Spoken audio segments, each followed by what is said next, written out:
tonight we explore one of the most essential teachings in all of Buddhism, the teaching of impermanence. This truth sits at the very heart of what the Buddha discovered and what Zen practice reveals to us again and again. Before we begin, feel free to share what time it is and where you're listening from. Much of our suffering comes from resisting change, from trying to hold on to what is passing, from demanding that life stay the same. When we understand impermanence deeply, we can finally stop fighting the river's flow. We can appreciate what is here while it is here. We can love without grasping. The teaching of impermanence invites us not just to think about change, but to recognize it happening in every moment, to feel it in our own lives, and ultimately to make peace with it. So settle in comfortably now. Notice your breathing, which continues on its own without any effort from you.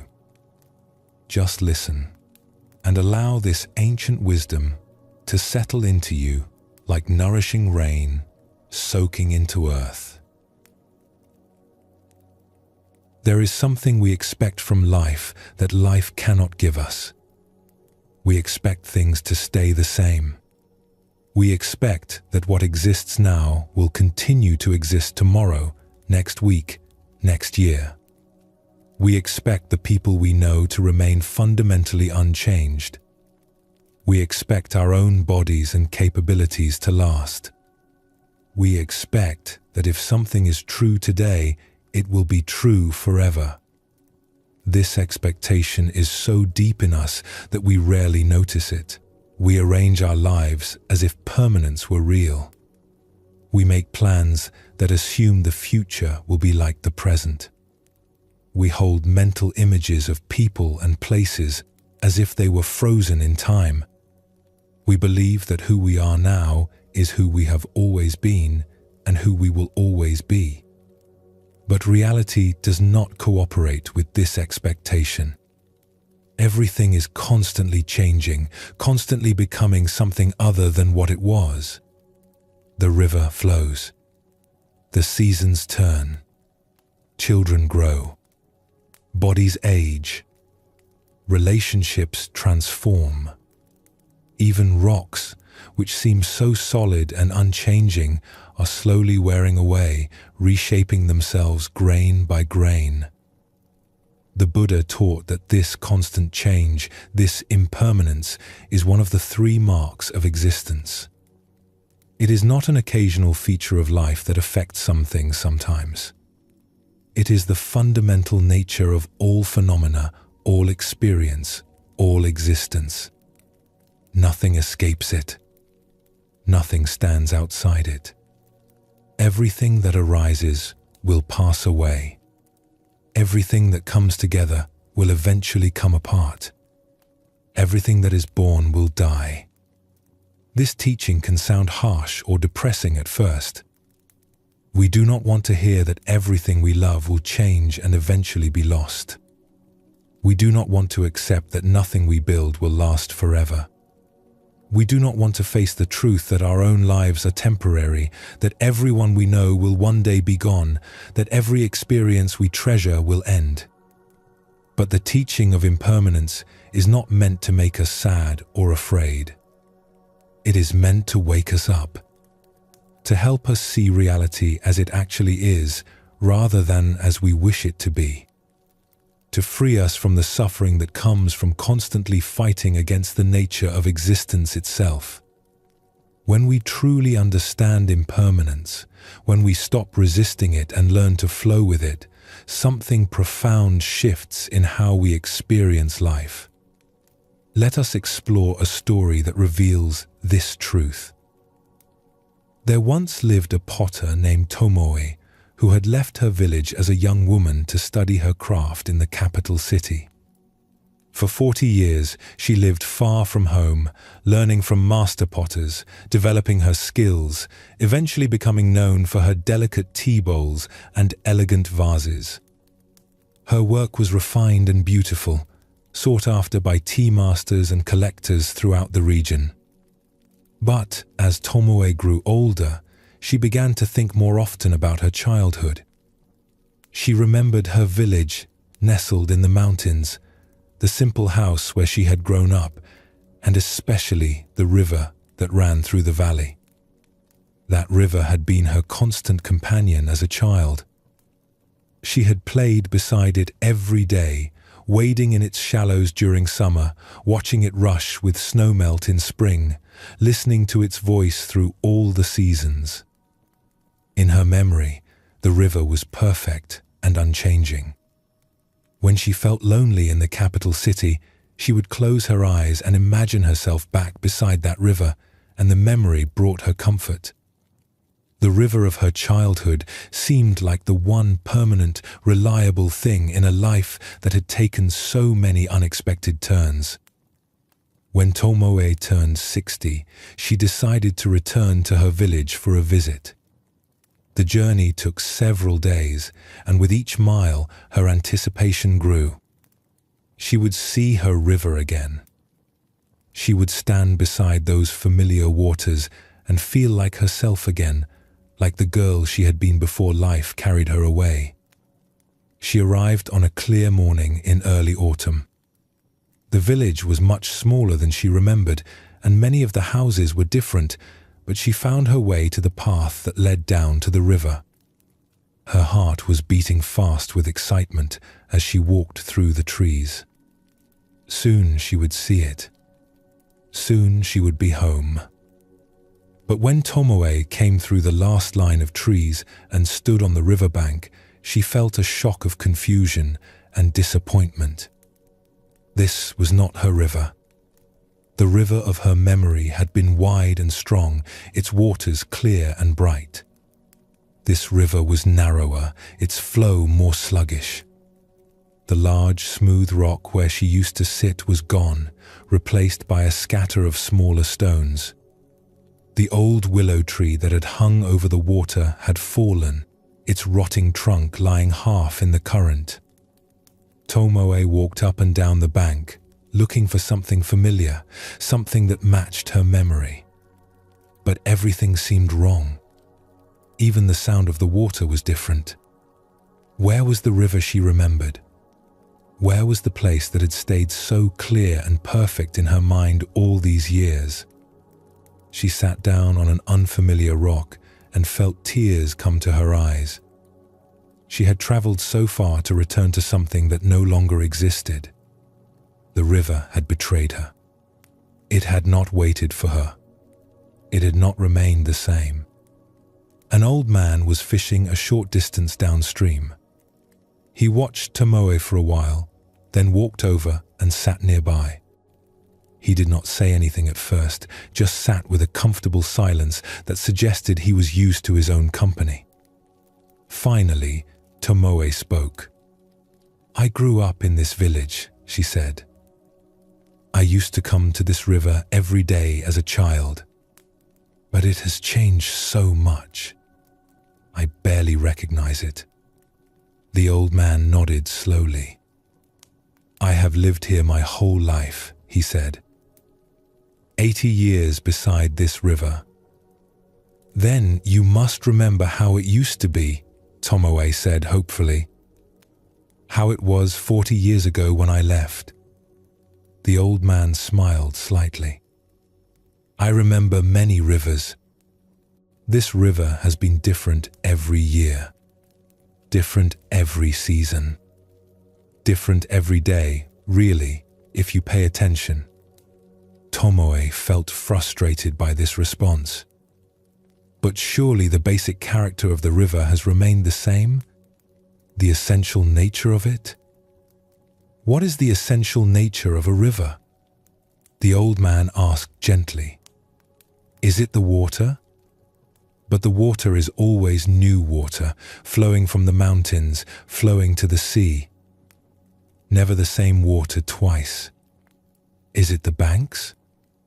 But the banks are always changing, carved by floods, built up by sediment, shaped by the roots of growing trees.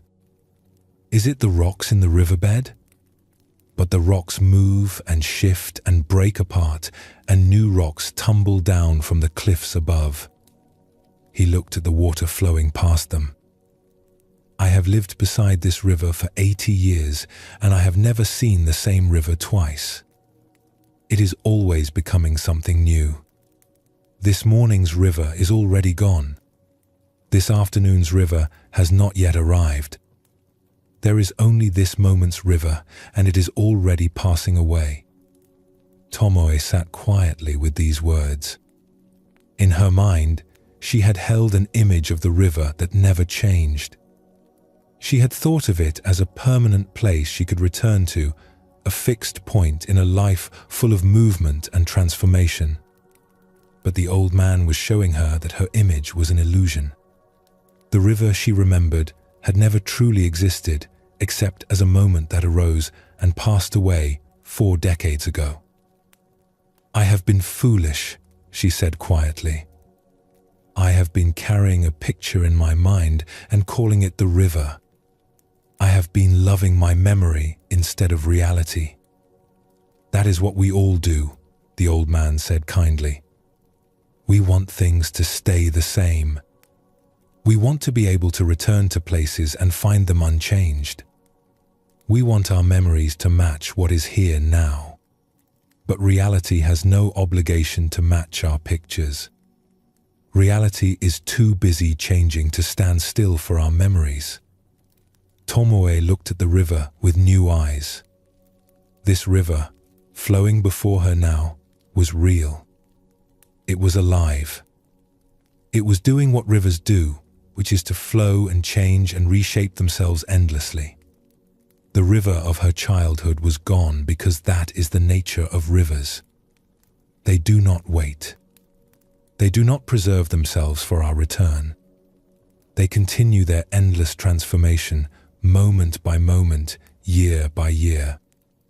She noticed things about this present river that she had missed while comparing it to her memory.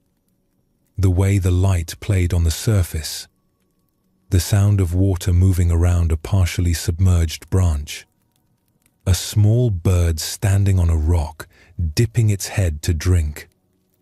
These things were here now, real and immediate, while she had been lost in grief for a past that existed only in her thoughts. Thank you, Tomoe said to the old man. You have shown me something important. The old man stood up, preparing to return to his fishing. The river teaches us every day if we watch it. Nothing stays. Everything flows. This is not a sad truth. It is simply the truth. After he left, Tomoe stayed by the river for a long time. She watched the water moving past, never the same water twice. She noticed how clouds were reflected on the surface, appearing and disappearing as they moved across the sky. She saw how a leaf fell from a tree and was carried downstream, visible for a few moments before passing out of sight around a bend. As she watched, something released in her chest. She had been holding so tightly to her image of how things should be, how they should have remained. But the river was teaching her what the old man had said. Nothing stays. Everything flows. This is not betrayal. This is nature. When Tomoe finally walked back to the village that evening, she was not the same person who had walked down to the river that morning. She had come expecting to find permanence and had discovered change. She had come seeking the past and had found only the present. And in discovering this, she had learned something that would change how she saw everything from that day forward.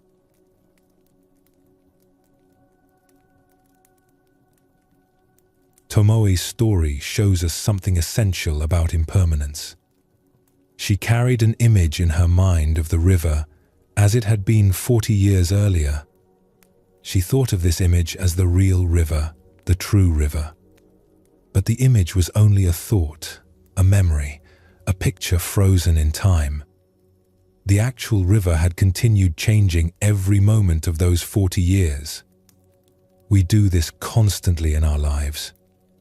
We hold mental pictures of how things were or how things should be, and we compare reality to these pictures. When reality does not match our image, we feel disappointed, betrayed, or sad. We think something has gone wrong. But nothing has gone wrong. Reality has simply continued being what it always is, which is impermanent. The Buddha used the image of a river in his teachings. He said you cannot step in the same river twice because it is not the same river and you are not the same person. The water that touched your foot a moment ago has flowed downstream. New water has taken its place, and you yourself have changed in that moment. Different cells in your body, different thoughts in your mind, everything in constant motion. This is not just a philosophical idea or a poetic metaphor. It is a description of what actually happens in every moment. The world you are experiencing right now is not the same world that existed a moment ago. Your body is not the same body. Your thoughts are not the same thoughts. Everything is in flux, constantly arising and passing away. When we truly see this, when we recognize it in our direct experience rather than just thinking about it, something shifts. We stop expecting permanence. We stop demanding that things remain the same. We stop fighting against the fundamental nature of reality itself. And in this acceptance, we find a kind of freedom and peace that was not available when we were constantly resisting change. Let us explore another story that reveals a different aspect of this teaching. In a village known for its gardens, there lived a gardener named Hayato who had devoted his life to cultivating beauty. He tended the grounds of a wealthy family's estate, and his work was admired throughout the region. But the crown jewel of his garden was an ancient cherry tree that stood near the main house. This tree was very old, perhaps 200 years. Its trunk was thick and gnarled. Its branches spread wide, creating a canopy of shade, and every spring it produced the most magnificent blossoms. When the tree bloomed, people would come from neighboring villages just to stand beneath it and marvel. The flowers were perfectly pink, delicate as paper, abundant beyond counting. They would last for perhaps 2 weeks and then fall like snow, carpeting the ground in soft petals. Hayato had tended this tree for 30 years. He knew every branch, every curve of its bark. He pruned it carefully each year, fed its roots, protected it from disease and pests. The tree was not just a plant to him. It was like a friend, a companion, a living presence that had been part of his daily life for 3 decades. Every spring, Hayato would wait with anticipation for the tree to bloom. He knew the signs. The tiny buds would swell. The earliest flowers would begin to open. And then, seemingly overnight, the entire tree would burst into full glory. It was the highlight of his year, the moment when all his patient work seemed justified and rewarded. But one spring, as the season for blooming arrived, something was wrong. The buds appeared as usual, but they were fewer than normal. They swelled slowly, reluctantly, and when they opened, the blossoms were sparse and pale. Instead of covering the branches in clouds of pink, they appeared scattered and weak. Hayato was deeply troubled. He examined the tree carefully, looking for signs of disease or damage. He tested the soil. He consulted with other gardeners, but he could find no clear explanation for the poor blooming. The tree simply was not blooming well. The next spring was worse. The buds were even fewer.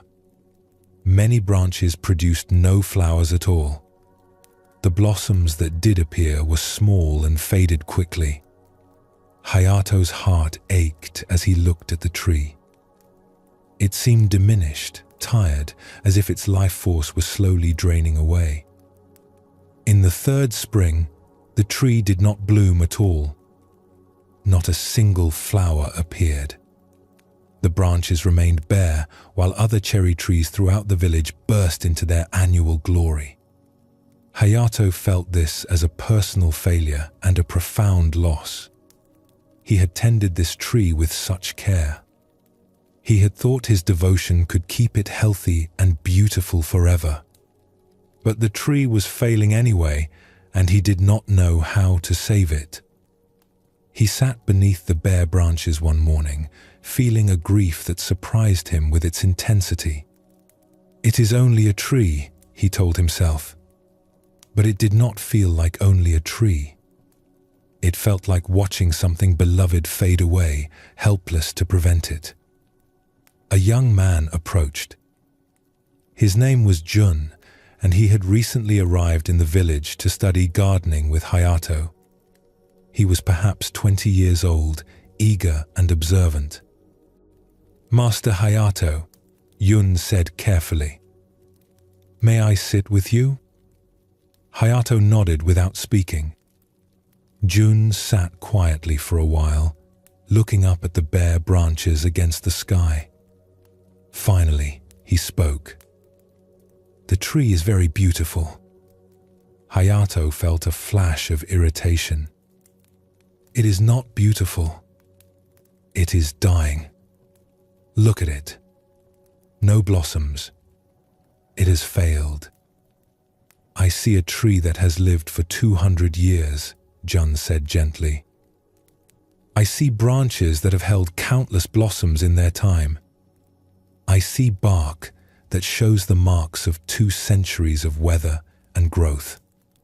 I see a shape that has been sculpted by time and wind into something unique. When I look at this tree, I see something beautiful." "You are young," Hayato said, his voice harder than he intended. "You did not see this tree in full bloom. You do not know what has been lost." "That is true," Jun agreed.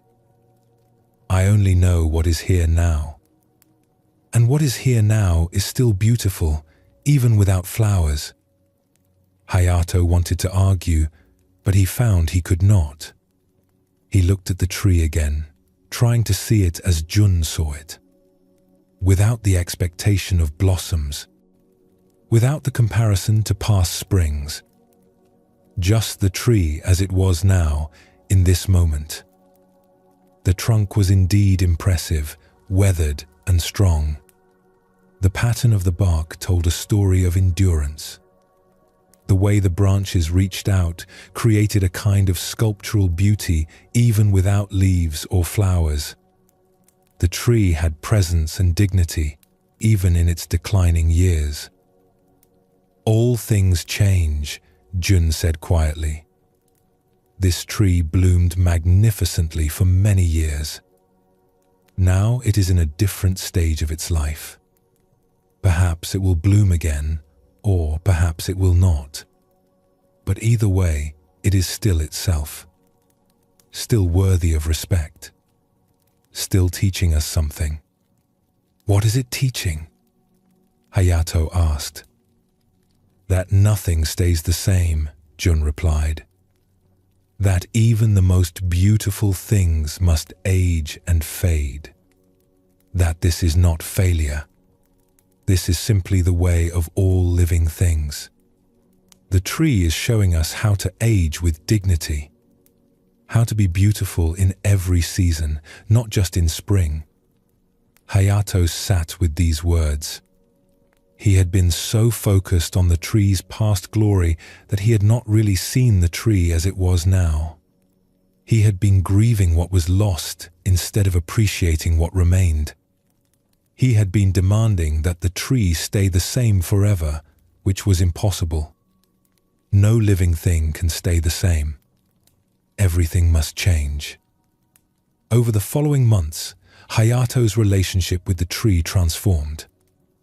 He still cared for it, but he released his attachment to it blooming. He appreciated its presence without needing it to perform or produce. He noticed its beauty in different ways. The way birds nested in its branches, the shade it still provided on hot summer days, the way snow caught in its bare limbs in winter, creating delicate patterns. 3 years later, the old cherry tree died. Its trunk split in a storm, and it became clear that its life had ended. Hayato felt sadness at its passing, but not the desperate grief he had felt when it stopped blooming. He understood now that the tree's life, like all lives, had a natural arc. It had been born, grown, flourished, declined, and died. This was not tragedy. This was completeness. The wealthy family asked Hayato if he wanted to remove the dead tree and plant a new one. But Hayato suggested they leave the trunk standing for a while. "Let it teach us," he said. "Let it show us the full cycle. How life turns to decay. How decay feeds new life. How nothing is wasted in nature's processes." Jun, who was now a skilled gardener himself, understood what his teacher was saying. "Everything arises and passes away," he said. "This tree taught us in its blooming. Now it teaches us in its dying." "Yes," Hayato agreed. "And both teachings are equally valuable."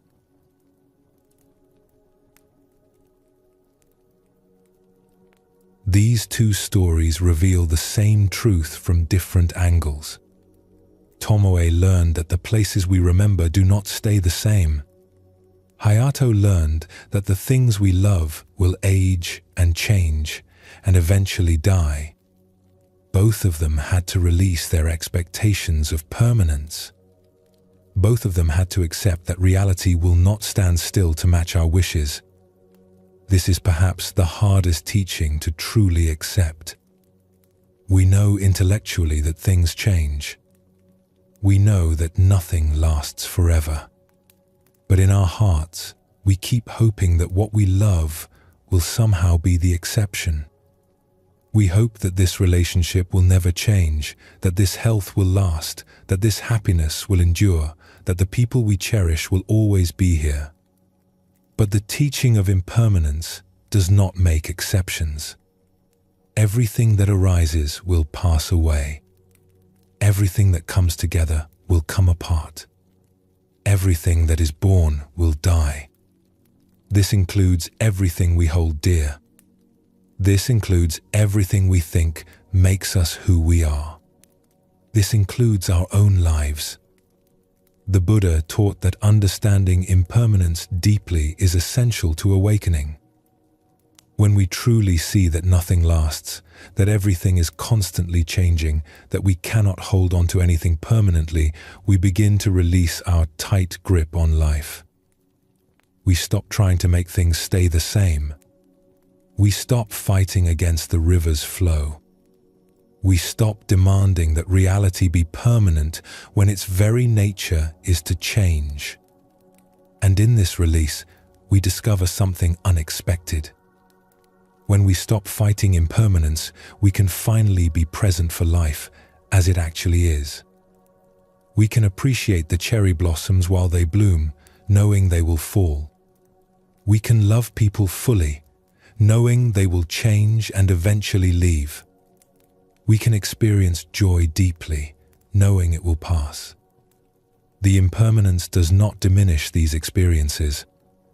It makes them more precious, more vivid, more real.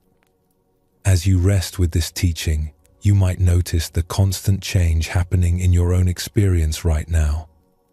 Your breath is always different. Your thoughts keep moving. Sensations arise and fade in your body. Sounds come and go. the light changes subtly. Everything in your field of awareness is impermanent, constantly transforming, never holding still. This is not a problem to solve. This is the nature of being alive. And when we stop resisting it, when we flow with it rather than against it, we discover a kind of peace that was never available through our attempts to make things permanent. The river keeps flowing. The seasons keep turning.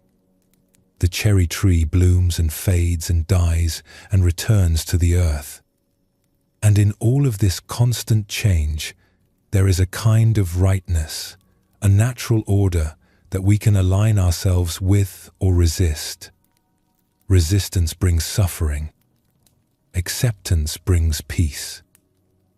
This is the teaching of impermanence, not as an abstract concept, but as a living truth that we can see and feel and know in every moment of our lives. Take a moment to rest. Feel the support beneath you. Notice any sounds around you, arising and fading. Everything you hear will pass away. Every sensation you feel is already changing. This is not something to fear. This is simply how things are. We carry images of people in our minds. Our parents as they were when we were children. Our friends as they were in school. Our partners as they were when we first met them. We hold these images carefully, as if they were photographs we can return to whenever we want to remember who someone truly is. But the person in our image is not the person standing before us. The parent we remember from childhood has lived decades more, experienced joys and losses we may never know about, been shaped by time and circumstance into someone subtly or dramatically different. The friend from school has encountered their own struggles, made their own discoveries, traveled their own path to become someone we might not recognize if we met them fresh today. The partner we fell in love with has continued growing, changing, becoming in ways both small and profound.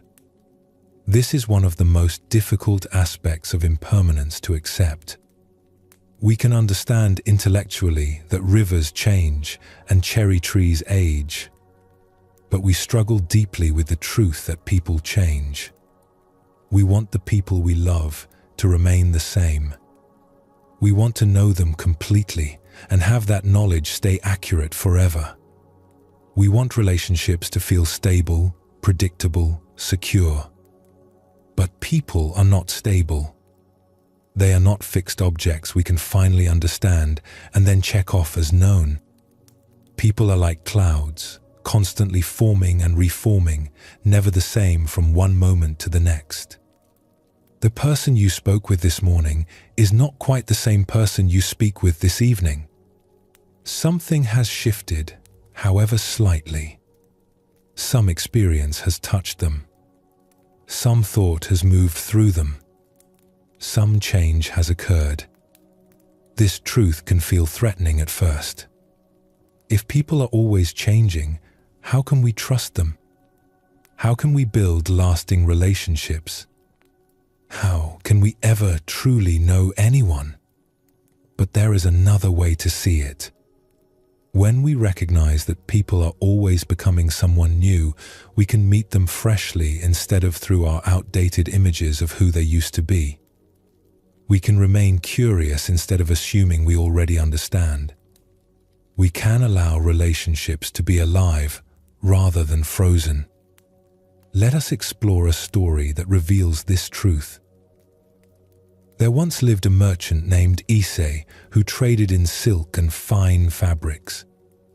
His work required him to travel frequently between villages and towns, buying from weavers and selling to shops and wealthy families.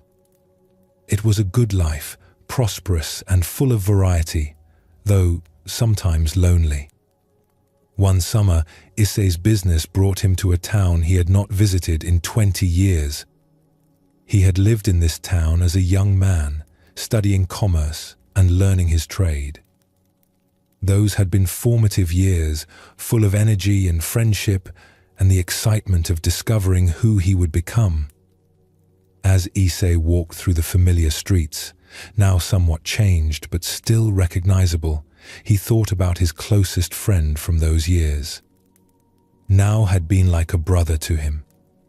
They had studied together, dreamed together, supported each other through difficulties, and celebrated each other's successes.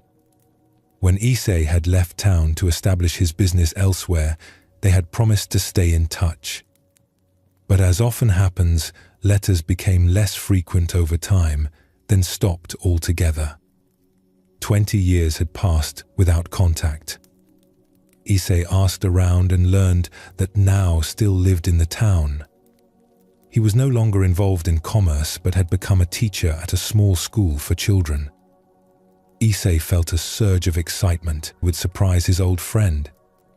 They would reminisce about old times. They would laugh about their youthful adventures and pick up their friendship exactly where it had left off. He found the school easily and waited outside as the day's lessons ended. Children poured out of the building, running and calling to each other. Then he saw Nao emerge, walking slowly, carrying books and papers. Issei's first thought was surprise at how much his friend had aged. Of course he had aged, they both had, but somehow Issei had not expected it. The energetic young man he remembered had become a middle-aged man with graying hair and a slightly stooped posture.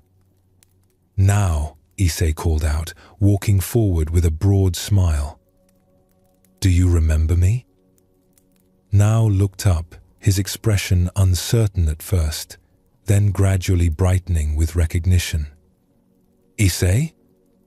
Can it really be you?" They embraced, both laughing with the surprise and pleasure of the unexpected reunion. "I cannot believe it," Nao said. "After all these years, what brings you to town?" "Business," Issei said. "I am trading silk. But I had to find you when I learned you still lived here. I have thought of you so many times over the years." They agreed to meet that evening at a tea house they had frequented as young men. Issei spent the afternoon filled with anticipation. He mentally reviewed all the stories he wanted to share, all the memories he wanted to revisit. This would be like stepping back in time, he thought. For one evening, he could be young again with his closest friend. But when they sat together that evening, Issei felt a growing confusion and disappointment. Nao was there physically, but the person Issei had been looking forward to seeing seemed absent. His friend spoke quietly, almost hesitantly. He seemed uninterested in reminiscing about their shared past. When Issei brought up old adventures, Nao would acknowledge them briefly but did not elaborate or add his own memories. The laughter and energy Issei remembered were nowhere to be found. Issei tried harder to recreate the old feeling. He told stories about their youthful exploits, trying to draw Nao into the shared memory. He reminded his friend of jokes they had shared, dreams they had discussed, plans they had made. But Nao responded with polite smiles that did not reach his eyes. Finally, Issei's frustration broke through his good manners. "What has happened to you?" he asked. "You seem so different, so quiet and withdrawn. Where is the friend I remember?" Nao was silent for a long moment, looking down at his teacup. When he spoke, his voice was very soft. "That friend is gone, Issei. He was someone I was 20 years ago. I am not that person anymore." "But people do not change that much," Issei protested.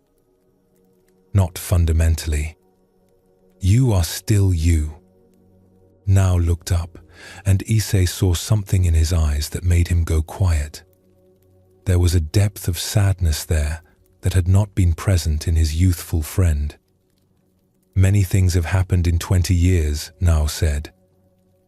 I married. My wife was everything to me. We had a daughter. For 10 years, I was happier than I had ever been. Then my daughter became ill. We tried everything to help her, spent all our money, consulted every doctor. But she died. She was only 8 years old." Issei felt his chest tighten. "Now, I am so sorry. I did not know." "How could you know?" Now said without bitterness. "We had not spoken in years. After my daughter died, my wife could not bear to stay in this town. She left. She needed to start fresh somewhere else, and I understood. I do not blame her. But I stayed. I took a position teaching children, perhaps as a way to still be around the age my daughter would have been. Perhaps as a way to honor her memory by helping other children learn and grow." He paused, turning his cup slowly in his hands. "The person you remember, the energetic young merchant full of ambitions and laughter, that person existed before all of this happened. Grief changed me, Issei. Loss changed me. I am not that person anymore. I cannot be." Issei sat in silence, shame washing over him. He had come here expecting his friend to have waited unchanged, to have preserved himself like an object in storage so that Issei could return and find everything exactly as he had left it. He had not considered that his friend had continued living, experiencing, being shaped by his own journey. "I have been foolish," Issei said quietly. "I came here wanting to find my old friend, wanting to relive old times. But I was not thinking of you as a real person who has had a real life. I was thinking of you as a character in my memories, someone who should have stayed the same for my convenience." Nao's expression softened. "I understand. I have done the same thing. Sometimes I wish I could be that young man again. Sometimes I resent that I cannot offer you the friendship you remember. But I cannot go back. None of us can. We can only be who we have become." They sat together in silence for a while. Then Issei asked, "Will you tell me about your daughter? What was she like?" For the first time that evening, something opened in Nao's face. He began to speak about his daughter, her curiosity, her love of stories, the questions she would ask. As he spoke, Issei began to see his friend not as a disappointing version of someone from the past, but as an actual person with depth and experience and a story that had continued during all those years of separation. They talked late into the evening, not about the past, but about the present, about Nao's students and the satisfaction he found in teaching, about Issei's travels and the lessons he had learned about people and trade. They were not recreating an old friendship. They were discovering whether a new friendship might be possible between who they had each become. When they parted that night, Issei felt something different than he had expected to feel. Not the satisfaction of reclaiming the past, but the bittersweet recognition that the past was truly gone. His friend from 20 years ago no longer existed. But this person, this man shaped by love and loss and survival, was real and present.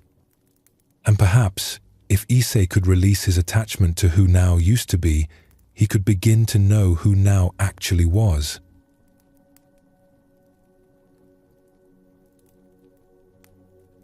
Issei's story shows us something painful but essential about impermanence. People change. Sometimes gradually, sometimes dramatically. The person we knew years ago, or even yesterday, is not quite the same person today. Life shapes us. Experience molds us. Joy and suffering and all the moments in between continuously transform who we are. This is difficult to accept because we want stability in our relationships. We want to know people completely and have that knowledge remain accurate. We want our loved ones to be predictable, reliable, unchanging. When they change in ways we did not expect or do not like, we feel betrayed. We think they have become someone other than their true self. But there is no fixed true self. There is only the continuous unfolding of a person responding to life. We do this with everyone in our lives. We freeze our parents at a certain age and are surprised when they grow older and frailer. We hold images of our children at particular stages and struggle when they grow beyond those images. We meet our partners with expectations based on who they were last year or last week, and we miss who they are today. The teaching of impermanence invites us to release these frozen images, to see the people in our lives as they actually are, not as we remember them or expect them to be. To remain curious about who they are becoming, instead of insisting they remain who they were. To allow relationships to be alive and changing, rather than dead and fixed. This does not mean relationships cannot have stability or depth. But the stability comes not from people staying the same, but from continuously meeting each other anew. From being willing to discover each other again and again. From recognizing that the person you love today is not quite the same person you loved yesterday and loving them anyway. Or perhaps loving them more deeply because you see them truly rather than through your outdated images. Let us explore another story that reveals how this truth applies to our own changing nature. In a monastery known for its tea ceremonies, there lived an elderly woman named Fumiko, who had been practicing the art of tea for over 50 years. She had studied under great masters in her youth. She had perfected every movement, every gesture, every aspect of the ceremony until her practice was flawless. People would travel great distances to attend her tea ceremonies, which were considered among the finest in the region. Fumiko took deep pride in the precision of her practice. The way she heated water, prepared the bowl, whisked the tea, each movement was exact. There was no wasted motion, no uncertainty, no error. She had worked for decades to achieve this level of mastery, and it had become central to her identity. She was Fumiko the tea master, renowned for her perfect technique. But as Fumiko grew older, something began to change. Her hands, which had been so steady for so many years, began to tremble slightly.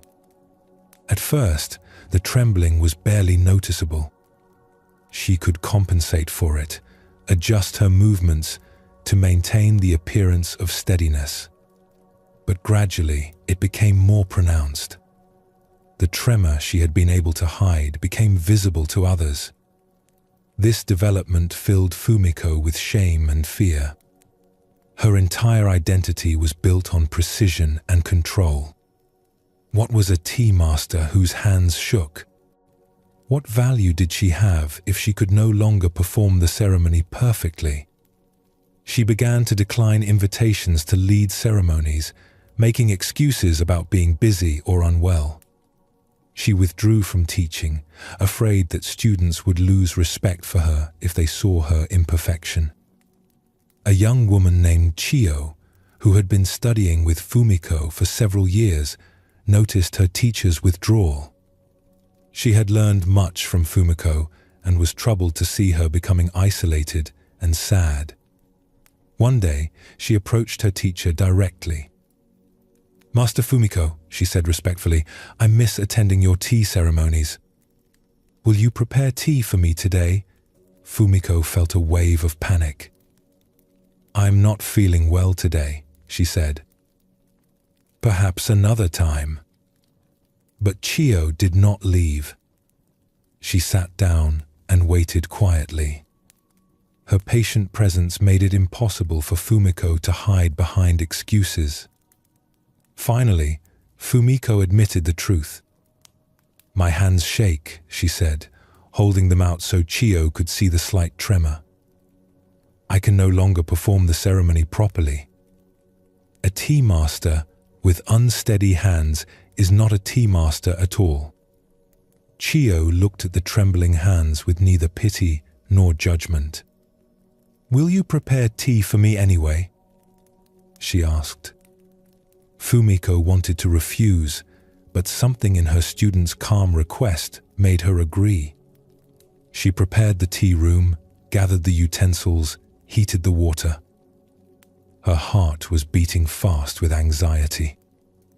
When she began the ceremony, her hands were shaking more than usual, amplified by her nervousness. The ladle trembled as she transferred water. The whisk moved less smoothly than it once had. The tea she prepared was still perfectly good, but the movements were not flawless. She could not hide what was happening. Her imperfection was visible, undeniable. When she served the tea to Chio, Fumiko felt tears of shame in her eyes. "I am sorry," she whispered. "This is not the ceremony you deserve." Chio accepted the tea bowl with both hands and raised it respectfully. She took a sip, then looked at her teacher with an expression of deep appreciation. "This is the most moving tea ceremony I have ever experienced," she said. Fumiko looked at her in confusion. "How can you say that?" My hands shook throughout. The movements were imperfect. "Yes," Chio agreed. "And that made it more beautiful. When your movements were perfect, I admired your technique. But today, I saw something deeper.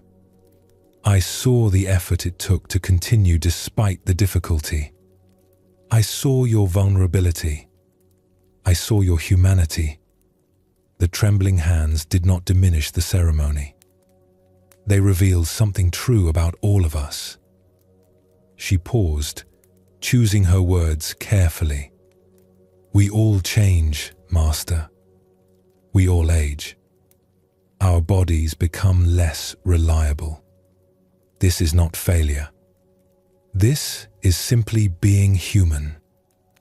You taught me perfect technique, which is valuable. But today you taught me something more important. You taught me that practice continues even when the body changes. That the spirit of tea ceremony is not in flawless movements, but in sincere presence." Fumiko sat in silence, absorbing these words. She had believed that her value lay in her unchanging perfection. She had built her entire identity around being the master with flawless technique. But that person was gone. Her body had changed. She could no longer perform as she once had. And she had thought this meant she was finished, useless, no longer herself. But Chio was showing her something different. She was still herself, but a different version of herself. A version shaped by age and the body's natural decline. This version could not do everything the younger version could do. But it could offer something the younger version could not offer. Vulnerability. Humanity. The wisdom that comes from accepting change rather than resisting it. "I have been fighting against what is happening," Fumiko said slowly. "I have been trying to remain the person I was. But that person is gone. My body has changed. And I thought that meant I was no longer worthy, no longer valuable." "You are still you," Chio said gently. "Just a different expression of you. The you who had perfect control taught me many things. But this you, the one whose hands tremble, is teaching me something deeper about acceptance and grace. Over the following months, Fumiko slowly returned to teaching and performing ceremonies. She did not try to hide her trembling hands or pretend they were steady. She acknowledged the change openly. Some people were disappointed that her technique was no longer flawless. But many others found her ceremonies more moving than before, more honest, more touching in their visible vulnerability. A year later, another elderly tea practitioner visited Fumiko. This woman's hands also trembled with age, and she confessed that she had stopped practicing because she was ashamed of her imperfection. Fumiko prepared tea for her visitor, her hands visibly shaking throughout the ceremony. When she served the tea, she said, "I spent a year hiding because I thought change meant failure. But I have learned that change is simply change. We are not betraying ourselves by aging. We are continuing ourselves in a new form. The tea I prepare today is different than the tea I prepared 10 years ago. But it is still genuine. It is still sincere. It is still tea." The visiting practitioner looked at Fumiko's trembling hands and then at her own. "You have given me permission to continue," she said quietly. "To be who I am now instead of grieving who I was." "We all need that permission," Fumiko replied. "To let ourselves change. To let others see our changes. To understand that becoming someone different does not mean we have failed at being ourselves."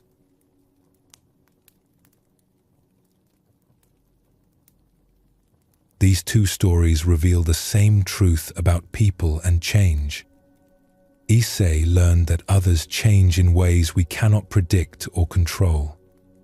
Fumiko learned that we ourselves change in ways that can feel like losing who we are. Both discoveries are challenging. Both require us to release our attachment to fixed identities and unchanging relationships. The person you think of as yourself is not a fixed entity. It is a continuous process. You are not the same person you were as a child, as a teenager, as a young adult. Your body has changed. Your mind has changed. Your understanding has changed. Even your memories have changed, reshaping themselves each time you recall them. The person who began listening to this teaching is not quite the same person who is listening now. This applies to everyone. Your parents are not the same people who raised you. Your children are not the same children they were last week. Your friends have been shaped by experiences you may not know about. Your partner has continued growing in directions you may not have noticed. Everyone is constantly becoming someone new. We resist this truth because it feels destabilizing. If people are always changing, what can we rely on? If even our own identity is impermanent, who are we? These questions can create anxiety, but they can also create freedom. When we accept that people change, including ourselves, we can stop trying to force everyone to stay the same. We can meet people as they actually are today instead of comparing them to who they were yesterday. We can allow ourselves to grow and change without feeling like we are betraying some fixed version of who we should be. We can let relationships evolve naturally instead of trying to freeze them at some ideal point. The teaching is not that people change, therefore we cannot trust them. The teaching is that people change, therefore we must keep meeting them freshly. The love that acknowledges impermanence and continues anyway is deeper than the love that depends on everything staying the same. This is what the teaching of impermanence asks of us in our relationships. Not to stop loving people because they change, but to keep discovering who they are becoming. To release our frozen images and meet the living, changing person. To extend the same grace to others that we hope they will extend to us as we change. Because we are all changing. Every single one of us. We are like clouds, constantly forming and reforming. What appears solid and unchanging from a distance reveals itself to be fluid and dynamic up close. People are not things we can finally understand and then check off as known. They are mysteries that keep unfolding, always offering something new if we remain open to seeing it. This is the wisdom of seeing people as clouds rather than monuments. Clouds are beautiful precisely because they change. We do not expect clouds to stay the same. We appreciate their constant transformation.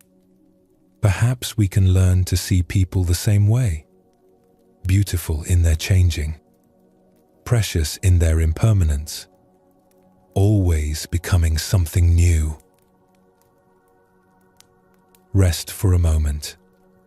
Notice your body exactly as it is right now. It is not the same body you had yesterday or last year or 10 years ago. Every cell has been replaced multiple times. You are literally not the same physical being you were in the past. And this is not a problem. This is simply the nature of being alive. There is a teacher that speaks to us every day, a teacher we often try to ignore. This teacher does not use words. It speaks through sensation, through capacity, through the simple facts of what is possible and what is no longer possible. This teacher is our own body. The body does not lie. It cannot pretend to be younger than it is. It cannot maintain abilities that have faded. It cannot hold onto strength that has diminished. The body shows us impermanence more directly than anything else in our experience. Every day, in ways both subtle and obvious, our bodies are changing. We know this intellectually. We understand that bodies age, that children grow, that injuries heal or leave their marks, that illness comes and sometimes goes. But knowing this and truly accepting it are very different things. We spend enormous energy trying to fight against our body's natural changes. We resist aging. We deny declining capacities. We feel betrayed when our bodies no longer do what they once did easily. But the body is not betraying us. It is simply being honest about the nature of physical existence. All bodies are temporary. All physical forms are in constant flux. The body we inhabit today is not the same body we inhabited a year ago, or 10 years ago, or 20 years ago. Millions of cells have died and been replaced. Tissues have broken down and rebuilt themselves. The entire physical structure has transformed, again and again, following patterns we did not choose and cannot control. This teaching can be painful. We identify strongly with our bodies. We think of ourselves as our physical form. When the body changes in ways we do not like, we feel like we are losing ourselves. The athlete whose body weakens. The dancer whose joints stiffen. The worker whose strength fades. Each change can feel like a small death, a loss of who we are. Yet the body's changes are not failures. They are simply the body being a body, following its nature. And when we can stop fighting this nature, when we can accept the body's honest teaching about impermanence, we discover a different way of being embodied. Not grasping at what was, not mourning what is passing, but meeting the body as it actually is, in this moment, with whatever capacities it has right now. A story can show us this truth more clearly. In a village at the edge of a vast forest, there lived a man named Goro, who had been an archer since childhood. His father had taught him to use the bow, and he had practiced every day for 40 years. Archery was not just a skill for Goro. It was his art, his meditation, his way of being in the world. When he drew the bow and released the arrow, everything else fell away. There was only the target, the breath, the perfect moment of release. Goro's accuracy was legendary. He could hit targets at distances that amazed other archers. He could shoot in wind, in rain, in dim light. His eyes were sharp, his hands steady, his focus absolute. People would come from neighboring villages to watch him practice and to ask for his teaching. But as Goro reached his middle years, something began to change. At first, it was barely noticeable. A target that should have been clear appeared slightly fuzzy at the edges. He would squint and the fuzziness would resolve, so he dismissed it as temporary, perhaps caused by dust or fatigue. But gradually, the problem persisted and worsened. Objects at a distance became harder to see clearly. The center of the target, which should have been sharp and distinct, became vague. He found himself missing shots he would have made easily just a year before. Not by much at first, but enough to trouble him deeply. Goro visited a healer who examined his eyes and delivered unwelcome news. His vision was fading in the way that often happens as people age. There was no cure, no treatment that would restore what was being lost. The healer was gentle but direct. Goro's eyes would continue to weaken. He needed to accept this truth and adapt to it. This news devastated Goro. His entire identity was built on being an archer. Take away his keen eyesight, and what was left? He was not a master of archery without the ability to see his target clearly. He was nothing, no one, a man whose purpose had been taken from him. For weeks, Goro barely practiced. When he did pick up his bow, he became frustrated and angry. Each missed shot felt like evidence of his diminishing worth. His body was betraying him. His eyes were failing him. The archer he had been for 40 years was dying, and he did not know who he would be without that identity. One day, as Goro sat in bitter silence near the archery range, a traveling monk passed by and asked if he might rest there for a while. Goro nodded without much interest. The monk sat quietly, apparently content to simply be present in the space. After some time, the monk spoke. "I notice you have a fine bow, but you are not practicing. May I ask why?" Goro felt his anger rise. "My eyes are failing. I can no longer see the target clearly. An archer who cannot see is useless." The monk nodded thoughtfully. "I see. And what made you an archer? Was it only your eyes?" "Of course," Goro said. "Without keen vision, how can one aim accurately?" "Perhaps," the monk said. "But I wonder, in all your years of practice, what were you actually practicing? The movement of your eyes? Or something deeper?" Goro wanted to dismiss this question, but something in it caught his attention. "I practiced the whole art," he said. "The stance, the draw, the breath, the release. The connection between intention and action." "Yes," the monk said. "And does this connection depend entirely on seeing every detail of the target? Or does it depend on something else that you have cultivated over 40 years? The monk stood to leave. Before departing, he said one more thing. "The body changes. This is not optional. But perhaps who we are is not located entirely in the body's specific capacities. Perhaps it is found in how we meet whatever capacities we have. After the monk left, Goro sat with these words. He had been so focused on what he was losing that he had not considered what remained.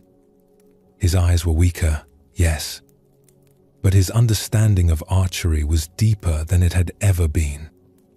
His body knew the movements without thinking. His breath could still steady him. His years of practice had created a foundation that went beyond physical sharpness. That afternoon, Goro picked up his bow. Instead of trying to shoot at distant targets and becoming frustrated, he chose a closer target, one he could see clearly even with his fading vision. The target was larger, closer, but it was still a target. He could still practice the art. As he drew the bow, something released in his chest. He had been holding so much tension, so much grief about what he was losing. But in this moment, with this closer target, he could still feel the connection between intention and release. He could still experience the meditation of archery. The essence of his practice was not gone. It was just different. The arrow struck the center of the target. Not because of sharp eyesight, but because of deep practice. Because his body remembered even when his eyes could not see perfectly. Because the art of archery was not located only in vision, but in the whole integrated action of drawing and releasing. Over the following months, Goro adapted his practice. He shot at closer targets. He focused on teaching students, which required less physical demonstration and more transmission of understanding. He discovered that his love of archery did not die when his eyesight faded. It transformed into a different expression of the same devotion. Students began to say that Goro's teaching had become deeper, more profound. When he had relied on his perfect vision, he had sometimes been impatient with students who could not see as clearly as he could. But now, understanding the challenge of limited capacity, he taught with more compassion. He helped students find the art even when physical conditions were not ideal. One day, a young archer with excellent eyesight asked Goro, "How can you still teach archery when you cannot see the distant target yourself?" Goro smiled. "I am teaching archery now more purely than I did when my eyes were sharp. Then, I often confuse seeing clearly with understanding deeply. I thought the art was in hitting the distant target. But the art is in the quality of presence you bring to each moment of practice. The target is just a place to direct your attention. The real practice is in how you meet yourself in the act of drawing the bow." He paused, looking at the young archer. "Your eyes will fail eventually. Everyone's do. But if your practice depends only on sharp vision, you will lose it when your body changes. If your practice is rooted in something deeper, it can continue transforming through all the changes your body will bring." Years later, when Goro was quite old and his vision had faded further still, he no longer shot arrows at all. But he was still considered a master archer. Students came to learn from him not because he could demonstrate perfect shots, but because he embodied the spirit of the practice. He had learned to meet his body's changes without losing himself. He had discovered that impermanence does not destroy what matters most. It only asks us to find new forms for our devotion.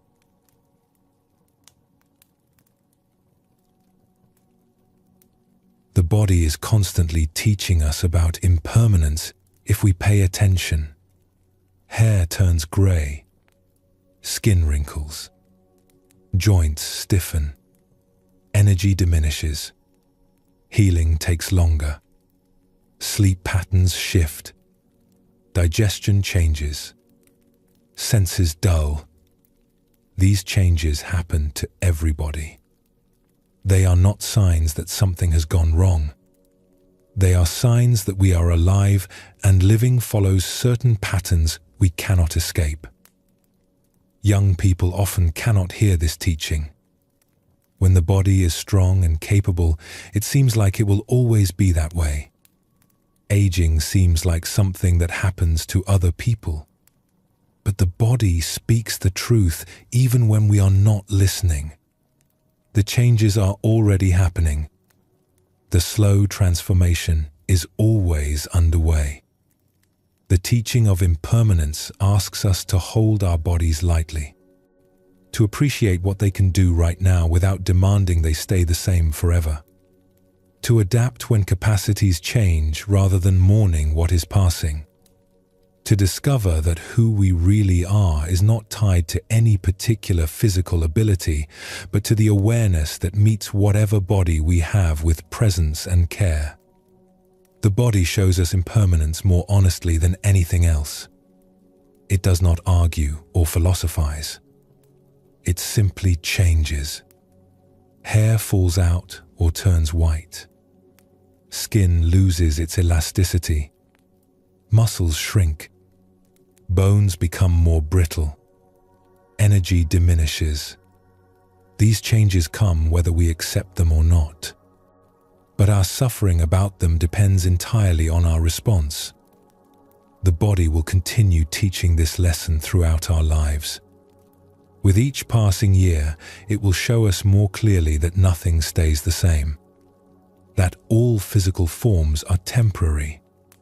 That life lived in a body is life lived in constant change. We can resist this teaching and suffer, or we can accept it and discover a kind of freedom. When we stop demanding that the body remain as it is, we can finally be present for the body as it becomes. We can appreciate today's capacities without mourning yesterday's losses.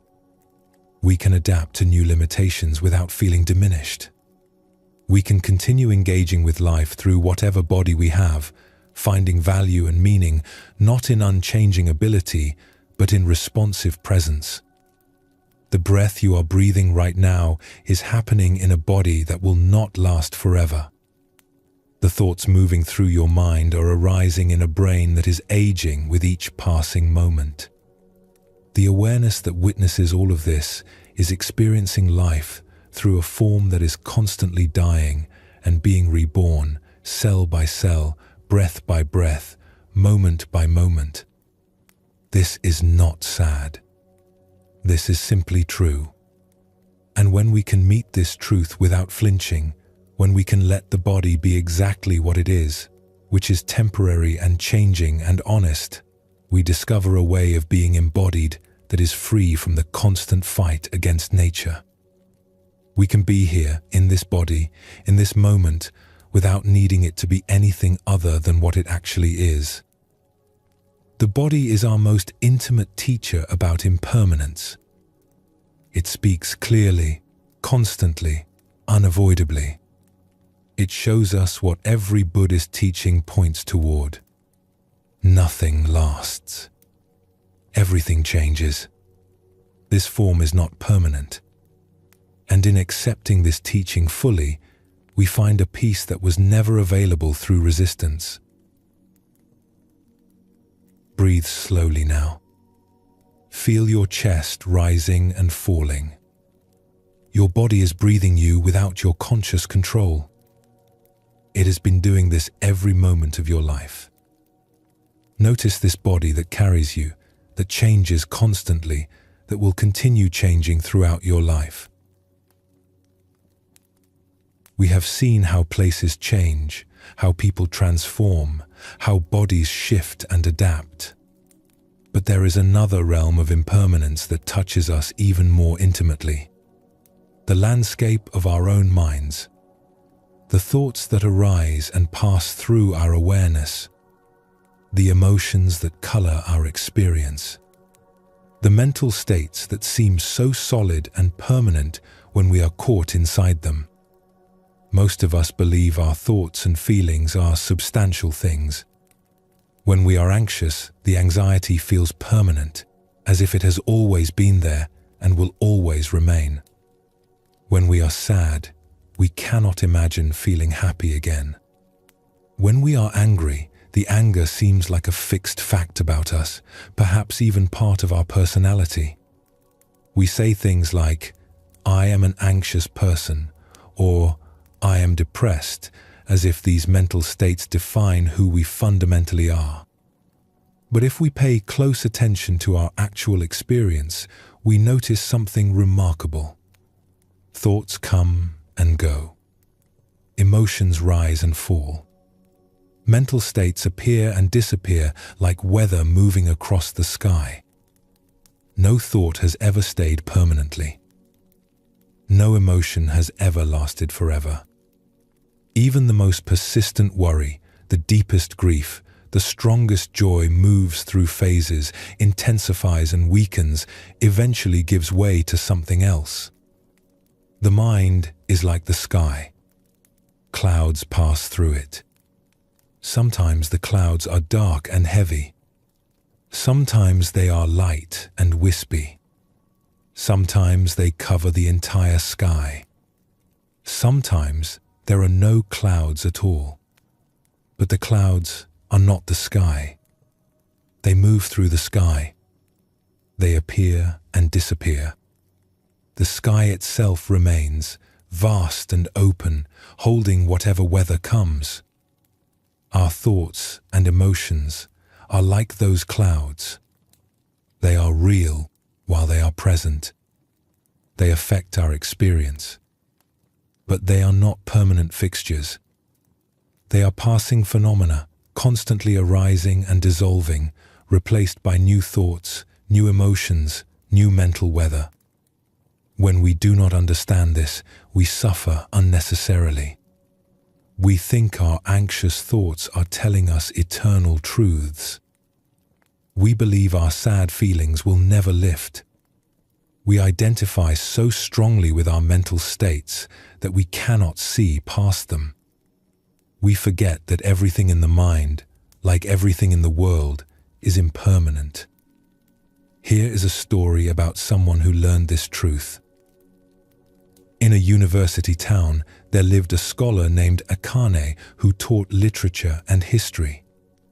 She was respected for her knowledge and enjoyed her work. But beneath her competent exterior, Akane carried a constant companion that exhausted her: worry. She worried about everything. Her lectures, wondering if they were good enough. Her research, fearing it would be criticized. Her students, anxious that she was failing them somehow. Her colleagues, convinced they did not respect her. Her future, terrified that everything would fall apart. The worries were not always loud, but they were always present, a low hum of anxiety that colored every experience. Akane had worried for as long as she could remember. As a child, she worried about disappointing her parents. As a student, she worried about her grades. Now, as a teacher, she worried about her performance and reputation. The content of the worries changed over the years, but the worrying itself seemed permanent, an unchangeable part of who she was. She tried many things to escape the worry. She worked harder, thinking that perfect performance would finally quiet her fears. But achievement only brought temporary relief before new worries rushed in to fill the space. She tried distracting herself with busy activities, but the worry waited patiently beneath the distractions, ready to resurface the moment she slowed down. Akane began to believe that worry was simply her nature. She was a warrior. Some people were calm, others were anxious. She had been dealt the anxious temperament and would have to live with it forever. This belief itself became another layer of suffering. Not only did she have the worries, she also had the conviction that they would never end.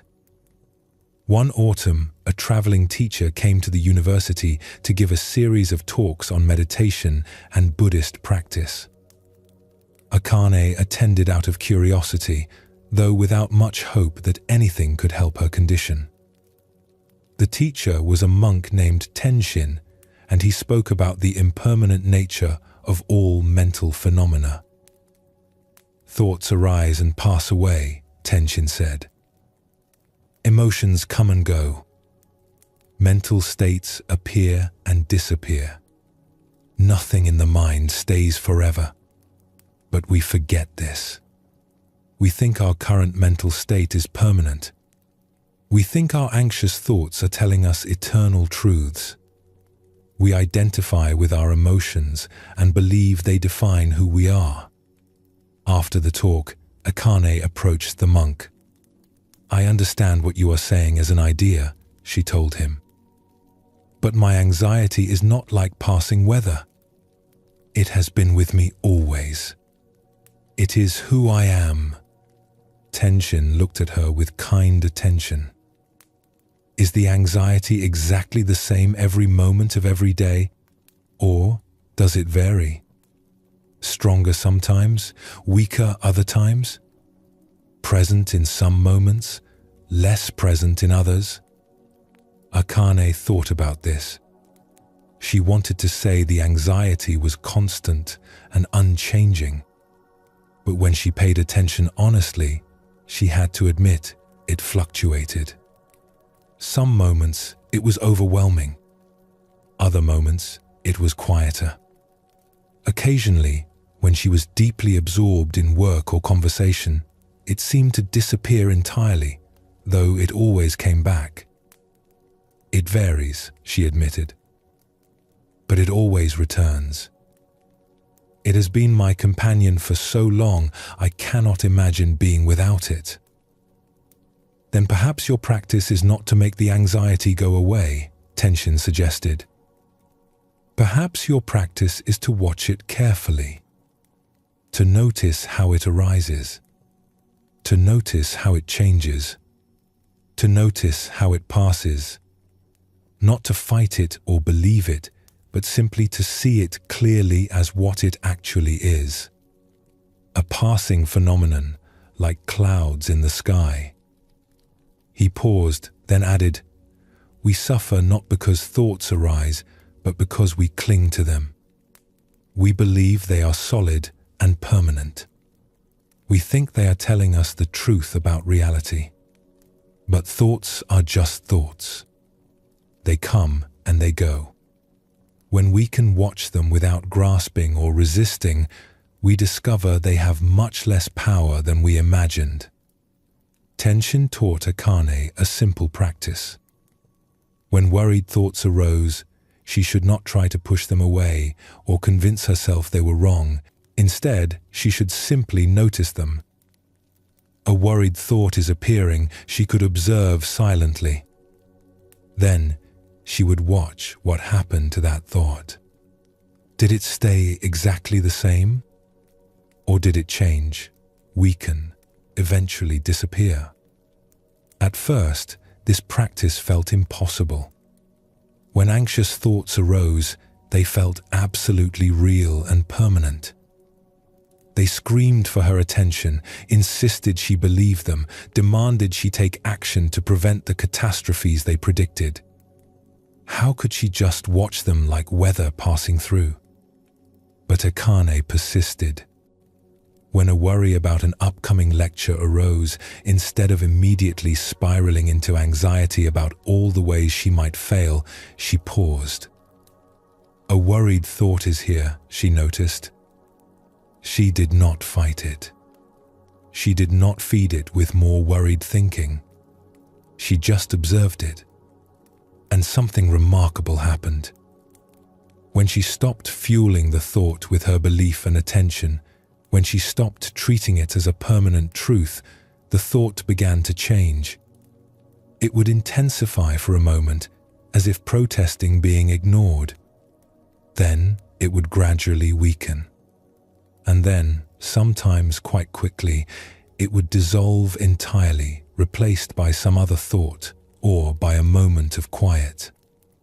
This discovery astonished Akane.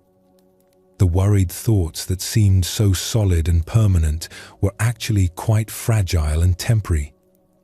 They only seemed permanent because she kept recreating them, feeding them with her attention and belief. When she simply watched them without engaging, they passed through like clouds moving across the sky. Over weeks and months of practice, Akane's relationship with her mind transformed. She still experienced worried thoughts, but she no longer believed they were permanent features of who she was. She recognized them as passing mental weather. Some days the weather was stormy, filled with anxious thoughts. Other days it was calmer. But she learned not to identify with the weather. She was not her thoughts. She was the awareness that watched thoughts come and go. One day, a colleague asked Akane if she had changed in some way. "You seem more at ease," the colleague said. "Less tense." Akane smiled. "I am the same person with the same thoughts. But I have learned that thoughts are not permanent. They arise and they pass.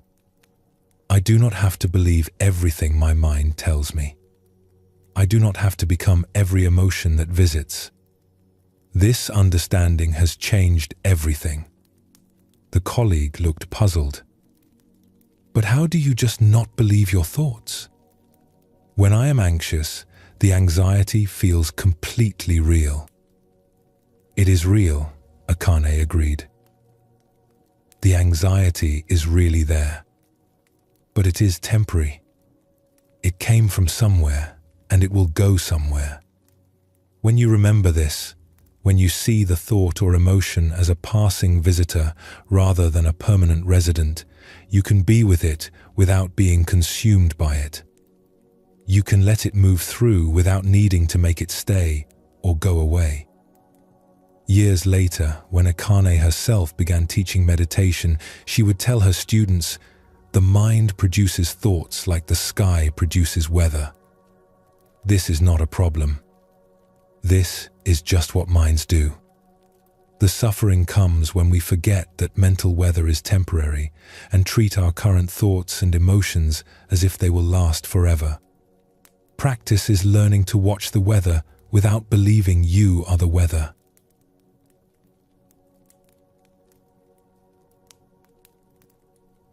Akane's story shows us something we often forget.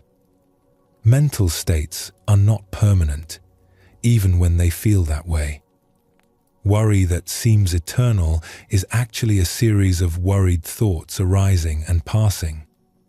Depression that feels bottomless is actually a sequence of sad thoughts and heavy emotions, each one temporary, each one eventually giving way to something else. This teaching is not about forcing ourselves to think positively or pushing away uncomfortable thoughts. It is about recognizing what is actually happening in our minds. Thoughts arise. They last for some period of time. They fade. New thoughts arise. This cycle continues endlessly. No single thought ever stays permanently, no matter how compelling or terrible it seems while it is present. The same is true for emotions. Joy comes and goes. Anger rises and falls. Sadness deepens and lifts. Peace appears and disappears. We experience this constantly, but we often do not notice it because we are so caught up in the content of our mental experience that we miss its impermanent nature. Understanding this impermanence brings a particular kind of freedom. When we are suffering with difficult emotions or thoughts, we can remember that what we are experiencing is temporary. This moment of suffering will pass. It always does. This does not diminish the reality of the suffering while it is present, but it gives us perspective. It helps us not to compound our suffering by believing it will last forever. Another story can help us see this teaching from a different angle. In a small village surrounded by farmland, there lived a man named Shin, who served as a leader in the community. He helped resolve disputes, organized collective work projects, and generally tried to support the welfare of everyone in the village. It was often difficult work, dealing with competing interests and limited resources, and Shin frequently felt frustrated and uncertain about whether he was doing a good job. One spring evening, after a particularly hard day of trying to mediate a conflict between neighbors, Shin decided to take a walk. He left the village and walked into the surrounding hills as the sun was setting. He found a place to sit on a large rock overlooking the valley, and he just sat there, watching the last light fade from the sky. As he sat in silence, something unexpected happened. His usual mental chatter quieted. The worries about the village, the concerns about his decisions, the constant planning and analyzing, all of it settled. His mind became very still and clear. He felt a deep sense of peace that he had never experienced before. Everything seemed perfect just as it was. His problems, which had seemed so urgent and important an hour ago, now seemed small and manageable. He felt connected to everything around him, part of some larger wholeness that had always been there, but which he had been too busy to notice. Shin sat in this state for a long time, maybe an hour, maybe longer. He lost track of time.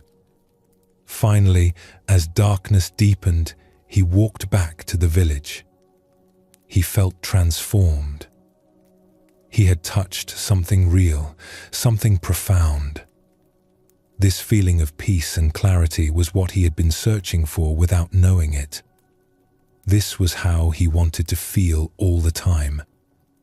Over the next few days, Shin tried to hold on to that special state. He wanted to get back to that feeling of peace and connection. He tried sitting in the same spot at the same time of evening. He tried recreating the circumstances that had been present when the experience occurred.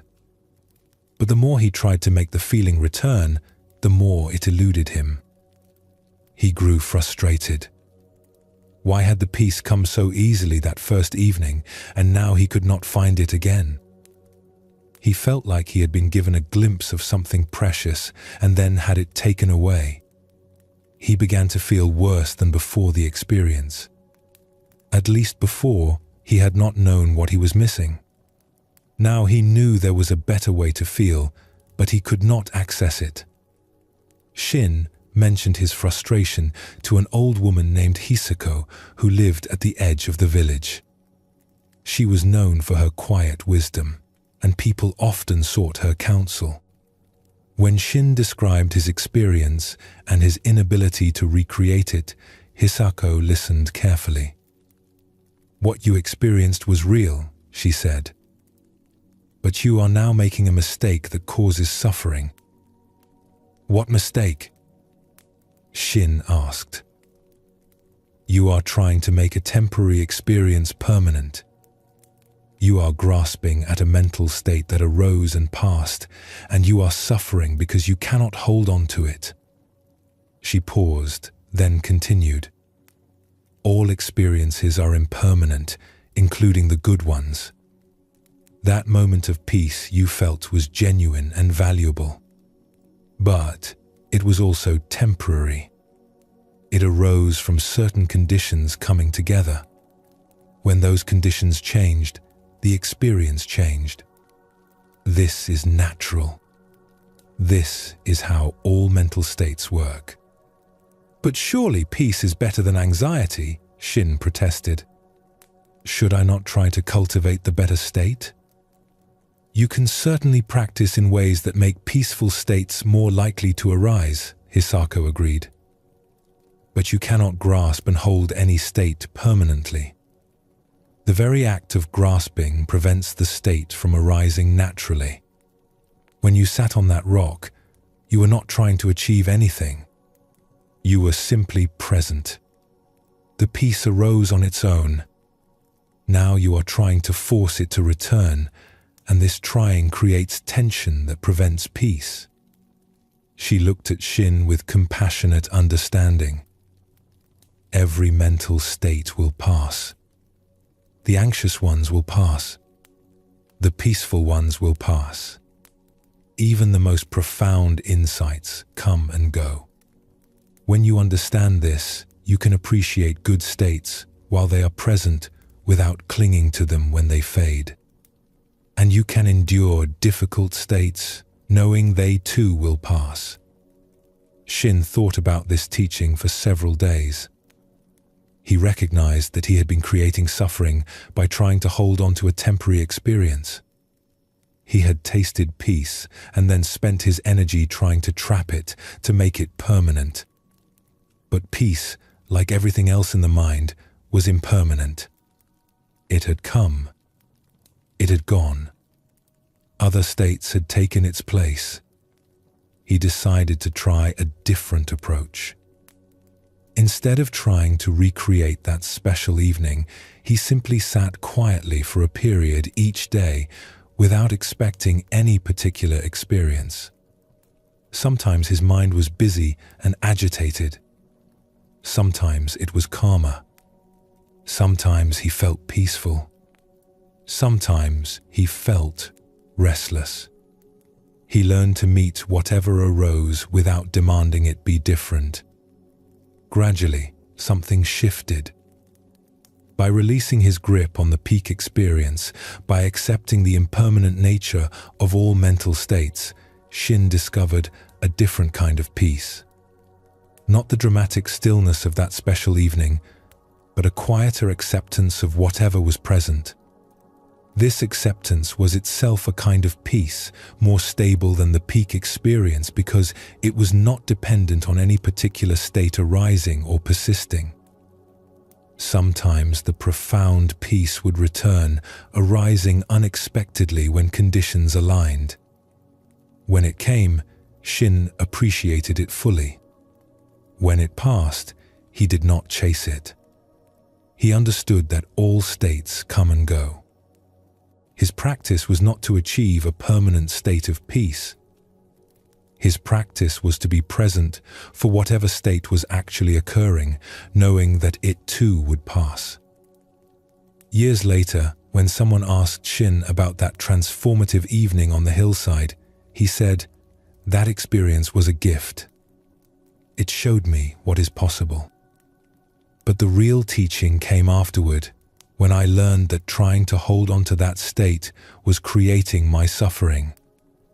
Impermanence applies to the good experiences as well as the difficult ones. Everything passes. When we accept this completely, we find a peace that does not depend on any particular experience lasting forever.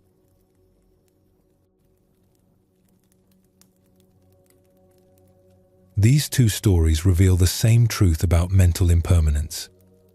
Akane learned that difficult mental states do not last forever, even when they feel permanent. Shin learned that pleasant mental states also do not last, and trying to hold on to them creates suffering. Both discovered that all thoughts, emotions, and mental states are temporary phenomena, constantly arising and passing away. This teaching can be surprisingly hard to accept.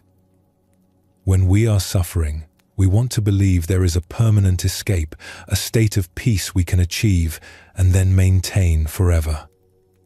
When we taste happiness or insight, we want to capture it and make it last. But this wanting itself creates tension and dissatisfaction. We are fighting against the nature of mental experience, which is to flow and change. The Buddha taught that clinging to impermanent things causes suffering. This applies directly to our mental states. When we cling to pleasant states, trying to make them last, we suffer when they inevitably fade. When we push away unpleasant states, refusing to accept their presence, we suffer from the resistance. The states themselves are not the problem. The clinging and resisting create the suffering. Liberation, in Buddhist teaching, does not mean achieving a permanent state of bliss. It means understanding the impermanent nature of all states so completely that we stop grasping at them. We can experience joy without needing to make it last. We can experience suffering without believing it will never end. We can be present for whatever is actually occurring without constantly wishing our mental weather were different. When we are caught inside a strong emotion or persistent thought pattern, we lose sight of this impermanence. The current state feels like all there is, like all there ever was, like all there ever will be.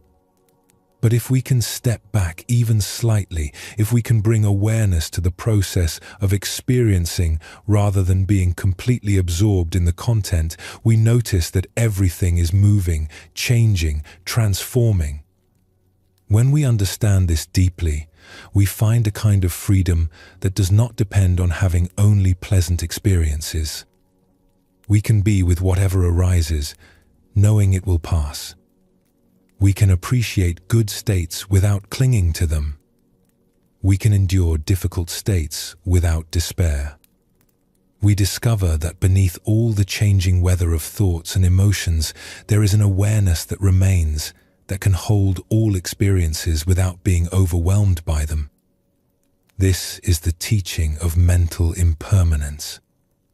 Not that we should suppress our thoughts and emotions, but that we should recognize their temporary nature.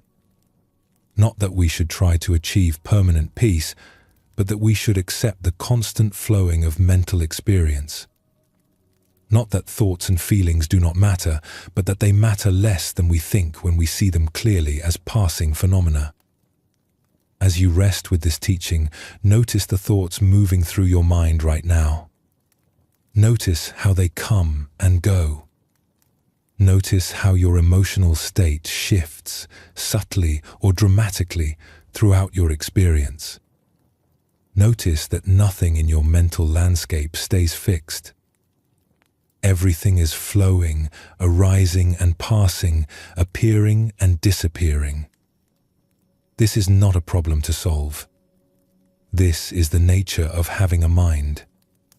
And when we stop fighting this nature, when we accept the constant change in our mental experience, we discover a peace that was never available through trying to control or fix or freeze our thoughts and emotions. We discover that we can be present for the full range of human experience, knowing that all of it is temporary, all of it is passing through, none of it is who we ultimately are. Breathe deeply now. Feel whatever you are feeling. Whatever emotion or mental state is present right now, it is temporary. It came from somewhere and it will go somewhere. You do not need to push it away. You do not need to make it stay. You can simply be with it, knowing it is passing through. We have explored how everything changes. Places transform. People evolve. Bodies age. Thoughts and emotions arise and pass. We have seen the truth of impermanence from many angles. But understanding that things change is different from accepting that they change. And this difference, this gap between understanding and acceptance, is where much of our suffering lies. The pain we feel about impermanence does not come from the changes themselves.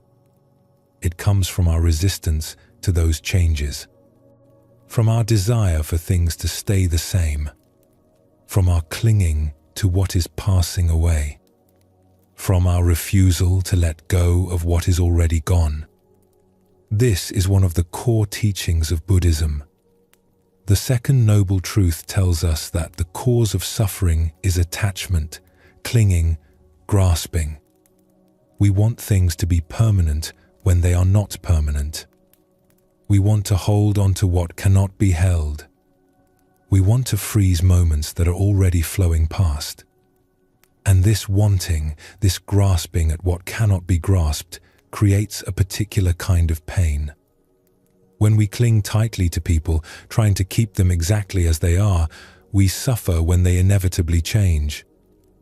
When we hold on to our own youth, refusing to accept aging, we suffer with each sign of time passing.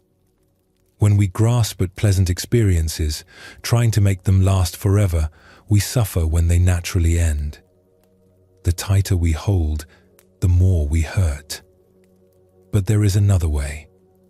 When we can release our grip, when we can accept change as the nature of things, when we can let go of what is passing without the added burden of resistance, we still feel loss, but we do not create extra suffering. We can be sad without being bitter. We can grieve without being destroyed.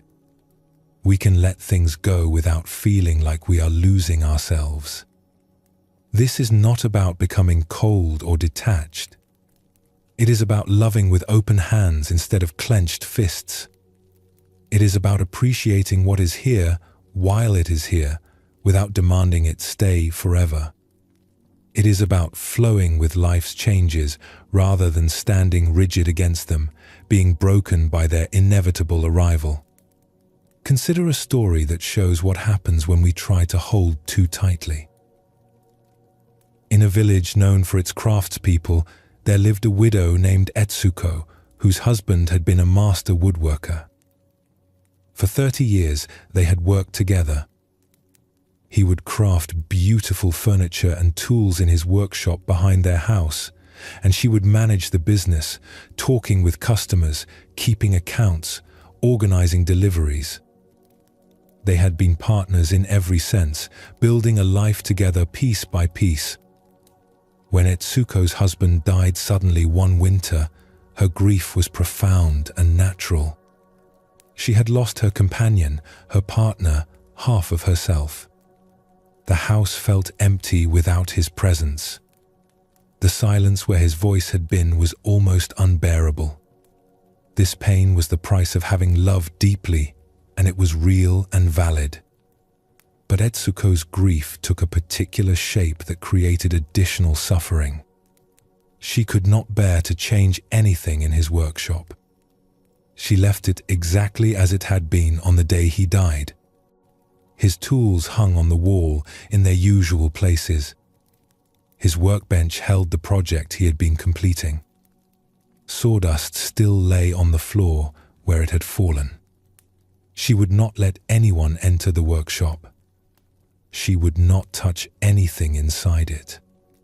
She kept it frozen, preserved, as if by keeping the space unchanged, she could somehow keep her husband present. She also refused to sell any of his work that remained in their storage. Customers came asking to purchase pieces he had made, and she turned them all away. These objects were all she had left of him. If she let them go out into the world, she would lose even more of what little remained. The years passed. 1 year, 2 years, 5 years, 10 years, 15 years. Etsuko lived in the house with her husband's workshop frozen in time behind it.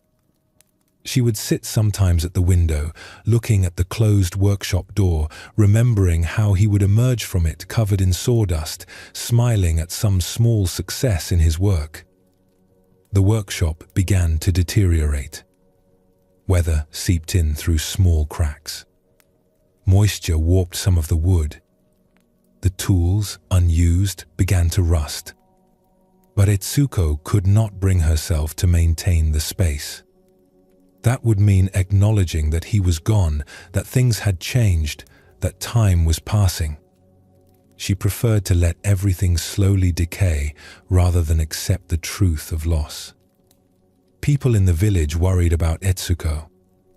They saw her becoming more isolated, more fixed in her grief. But when they tried to talk with her about moving forward, she would become defensive. She was not holding on to the past, she insisted. She was honoring her husband's memory. She was being faithful to what they had shared. One spring, a young woman named Yui arrived in the village seeking an apprenticeship.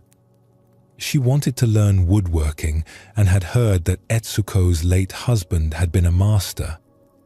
Yui came to the house and asked if Etsuko would consider letting her learn from the tools and unfinished work in the workshop.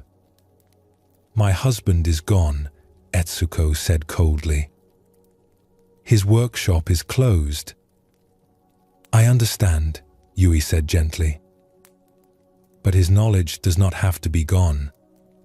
If I could study his tools, his techniques, the work he left behind, something of what he knew could continue.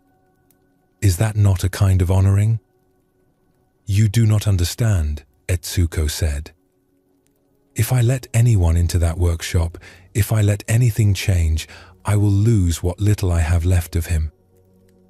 Yui nodded and left without arguing. But she returned several weeks later with a different question. "May I ask you about your husband's work? Not to enter the workshop, just to hear you talk about what he did?" Etsuko hesitated. She had not talked about her husband's work in years. It hurt too much. But something in Yui's sincere interest made her agree.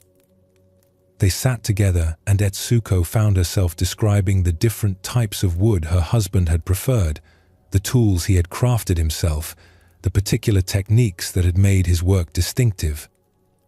As she spoke, something unexpected happened. The memories brought pain, yes, but they also brought warmth. She had been so busy trying to preserve the physical space exactly as it was that she had stopped actually remembering her husband. She had been protecting the workshop like a tomb rather than celebrating the life and skill it represented. Yui came back again and again over the following months, always with questions, always genuinely interested. Slowly, Etsuko began to see her husband's work differently. The tools hanging unused on the wall, rusting. The unfinished projects that would never be completed. The stored furniture that no one would ever use. She had thought keeping everything frozen was honoring him. But maybe she was actually dishonoring him by letting his life's work decay unused. One day, Etsuko made a decision that frightened her.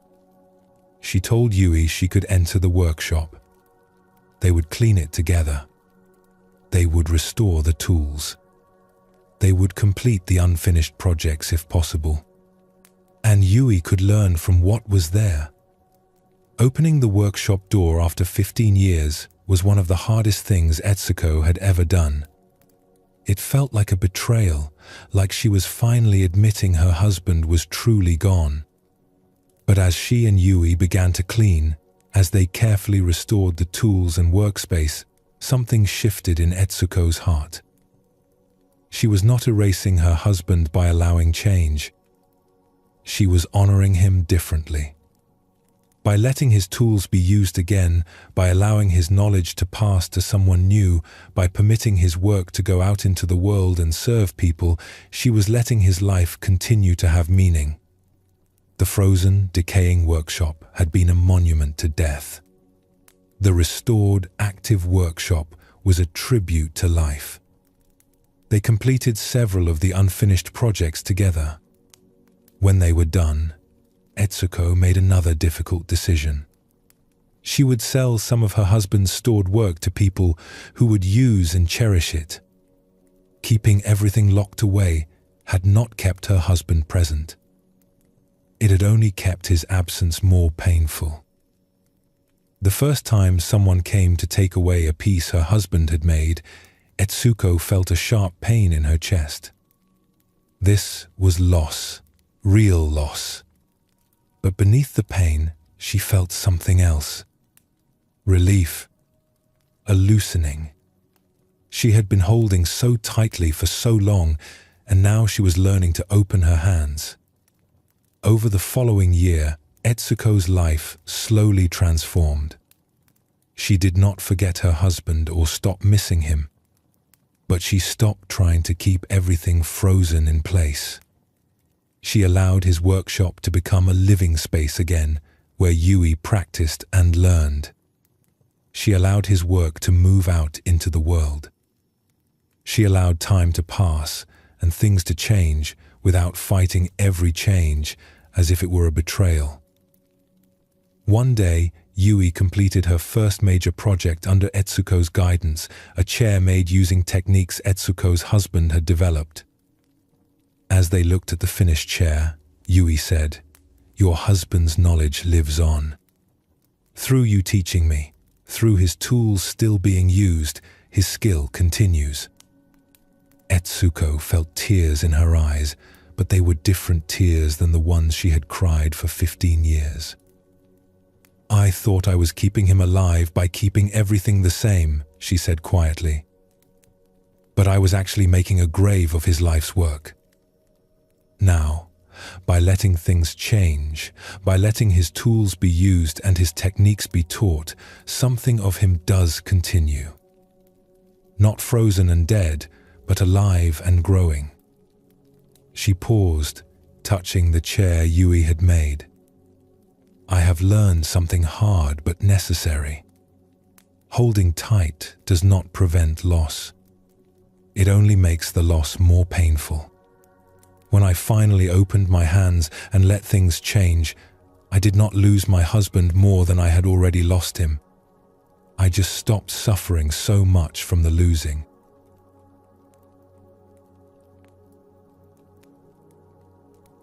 Etsuko's story shows us clearly how clinging to permanence creates suffering. Her grief was natural and understandable. But her refusal to accept change, her attempt to keep everything frozen exactly as it was, added years of additional pain to the original loss. She suffered not just from her husband's death, but from her resistance to accepting that death and allowing life to continue. This pattern appears in countless forms in our lives. We try to keep relationships exactly as they are, refusing to let them evolve, and we suffer when they inevitably change anyway. We cling to our self-image from younger years, and we suffer with every sign of aging. We want our children to stay children, and we suffer as they grow and become independent. We demand that our circumstances remain stable, and we suffer when life brings unexpected changes. The Buddha did not teach that we should not care about things or people. He taught that clinging to them, grasping at them, demanding they remain permanent when they are not permanent, creates suffering. There is a difference between loving someone and clutching at them, between appreciating something and demanding it never change, between engaging fully with life and grasping desperately at moments as they pass. When we love with open hands, we can fully appreciate what is here while it is here without the added suffering of refusing to let it go when it passes. We can grieve losses without the extra layer of pain that comes from believing those losses should not have happened. We can accept change as part of life, rather than experiencing every change as a personal betrayal. There is another form of clinging that creates suffering. Sometimes we hold on to not a person or object, but a moment. A time in our lives when things felt right, when we were successful or happy or at our best. We try to recreate that moment or return to that state, and we suffer because we cannot. Here is a story that reveals this truth. In a city known for its textile trade, there lived a woman named Hotaru who had built a successful business dyeing fabrics. She had developed a particular shade of indigo blue that became very fashionable. For several years, everyone wanted fabric in Hotaru's blue. Wealthy families ordered it for their clothing. Merchants traveled from distant cities to purchase her dyed cloth. She employed many workers and earned respect and prosperity. Those were golden years for Hotaru. She felt successful admired, secure. Her skill was recognized. Her work was valued. She had found her place in the world, and it was good. She allowed herself to think that this success was permanent, that she had established something that would continue forever. But fashions change. Gradually, people began to prefer other colors. Green became popular. Then, burgundy.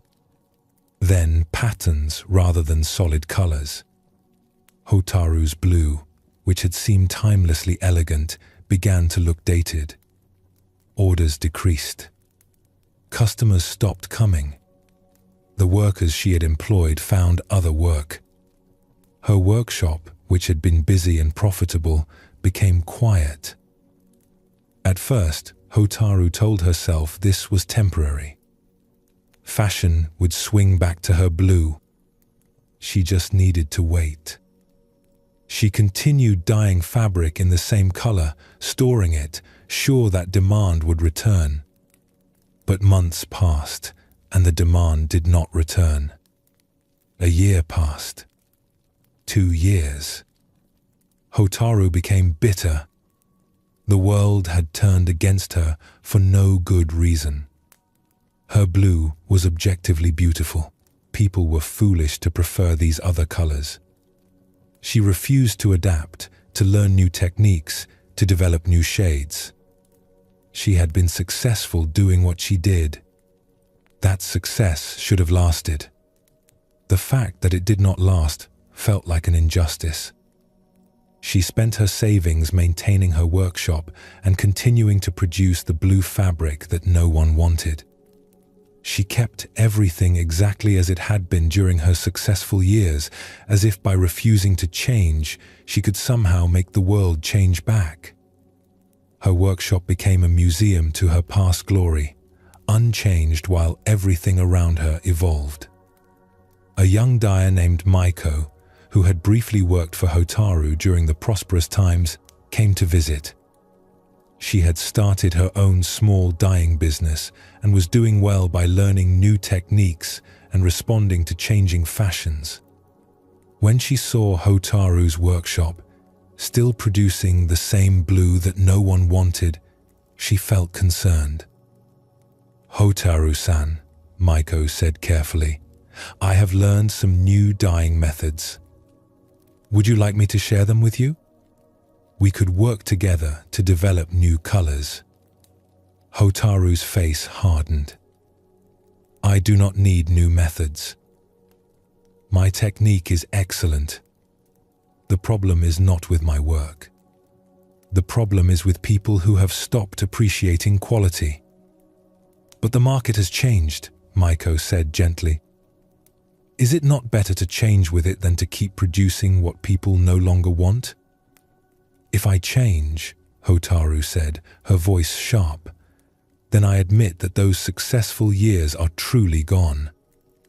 I admit that I was only briefly good at what I do, and now I must start over with new techniques like a beginner. I refuse to accept that." Maiko left, troubled by her former employer's rigidity. But she came back periodically, hoping to help. On one visit, she brought samples of new colors she had developed.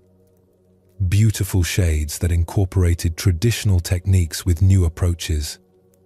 She hoped seeing the work might inspire Hotaru. But Hotaru barely looked at the samples. "This is not real dyeing," she said. "During my successful years, I did real dyeing. This is just chasing after whatever people want this week."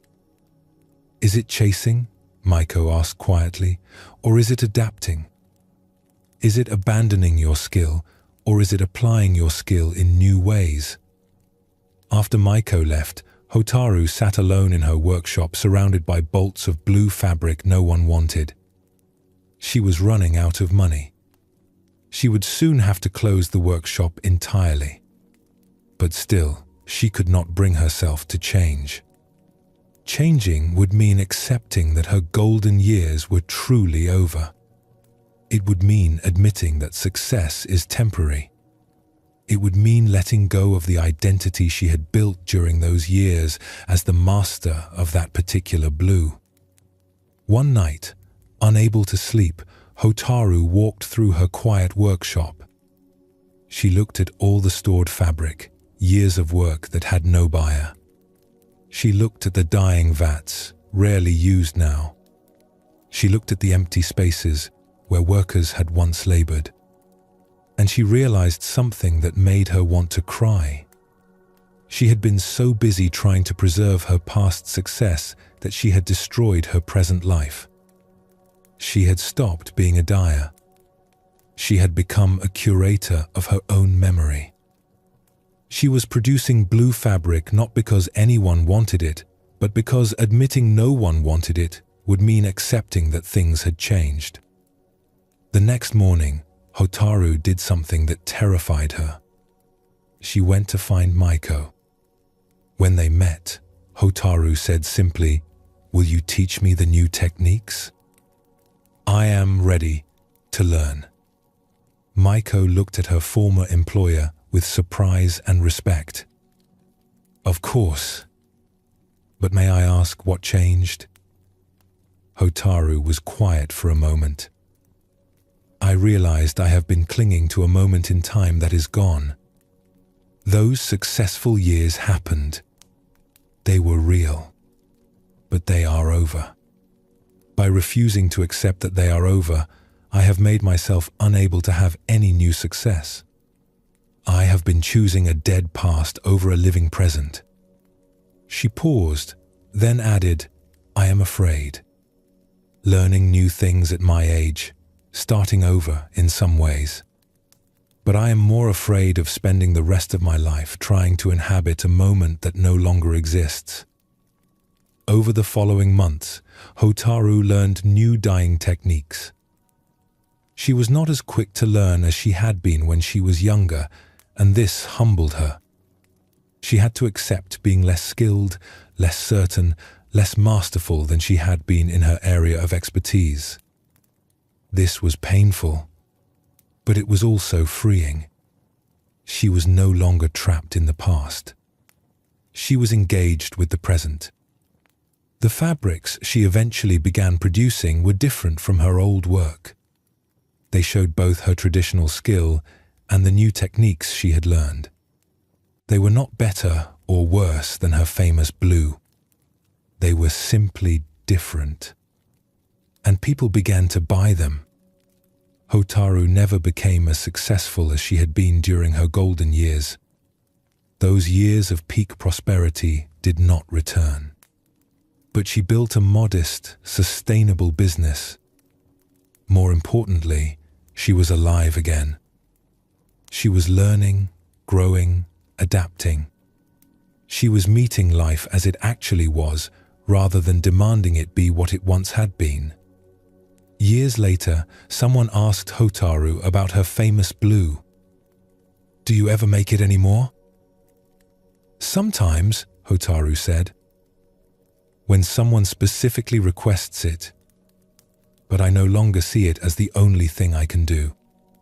That blue was perfect for one moment in time. But time passed. I can either spend my life trying to return to that moment, which is impossible, or I can find out what this moment asks of me." She smiled. "I wasted years clinging to past success, refusing to accept it was over. I created so much suffering for myself. Not from losing the success, which was simply impermanence doing what impermanence does, but from refusing to let it go. The moment I opened my hand and released my grip on the past, I could finally receive what the present was offering."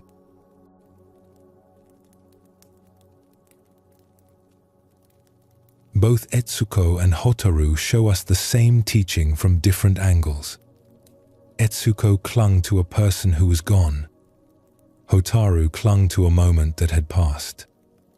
Both created years of suffering by refusing to accept change, by trying to keep things frozen when everything in life is flowing.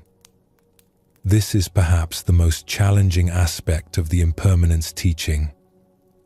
not just to understand that things change, but to release our resistance to that change, to stop fighting against the nature of reality, to open the hands that want to grasp and hold and keep everything exactly as it is or was.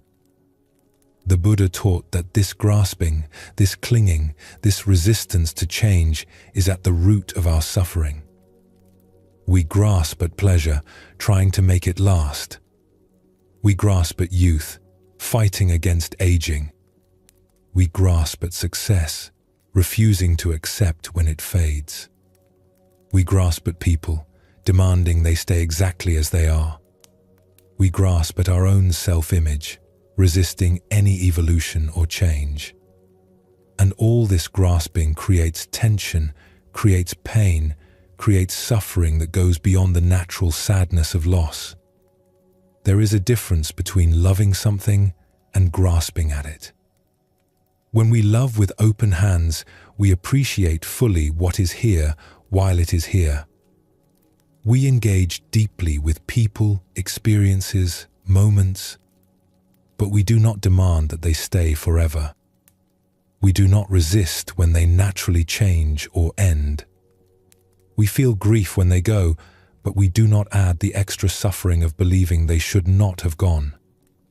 When we grasp, when we cling, when we resist change, we cannot be fully present. We are too busy trying to make things stay the same. We are too busy fighting against what is happening. We are too busy mourning what is passing to appreciate what is still here. The teaching of impermanence is not just that things change. It is that our resistance to change causes unnecessary suffering.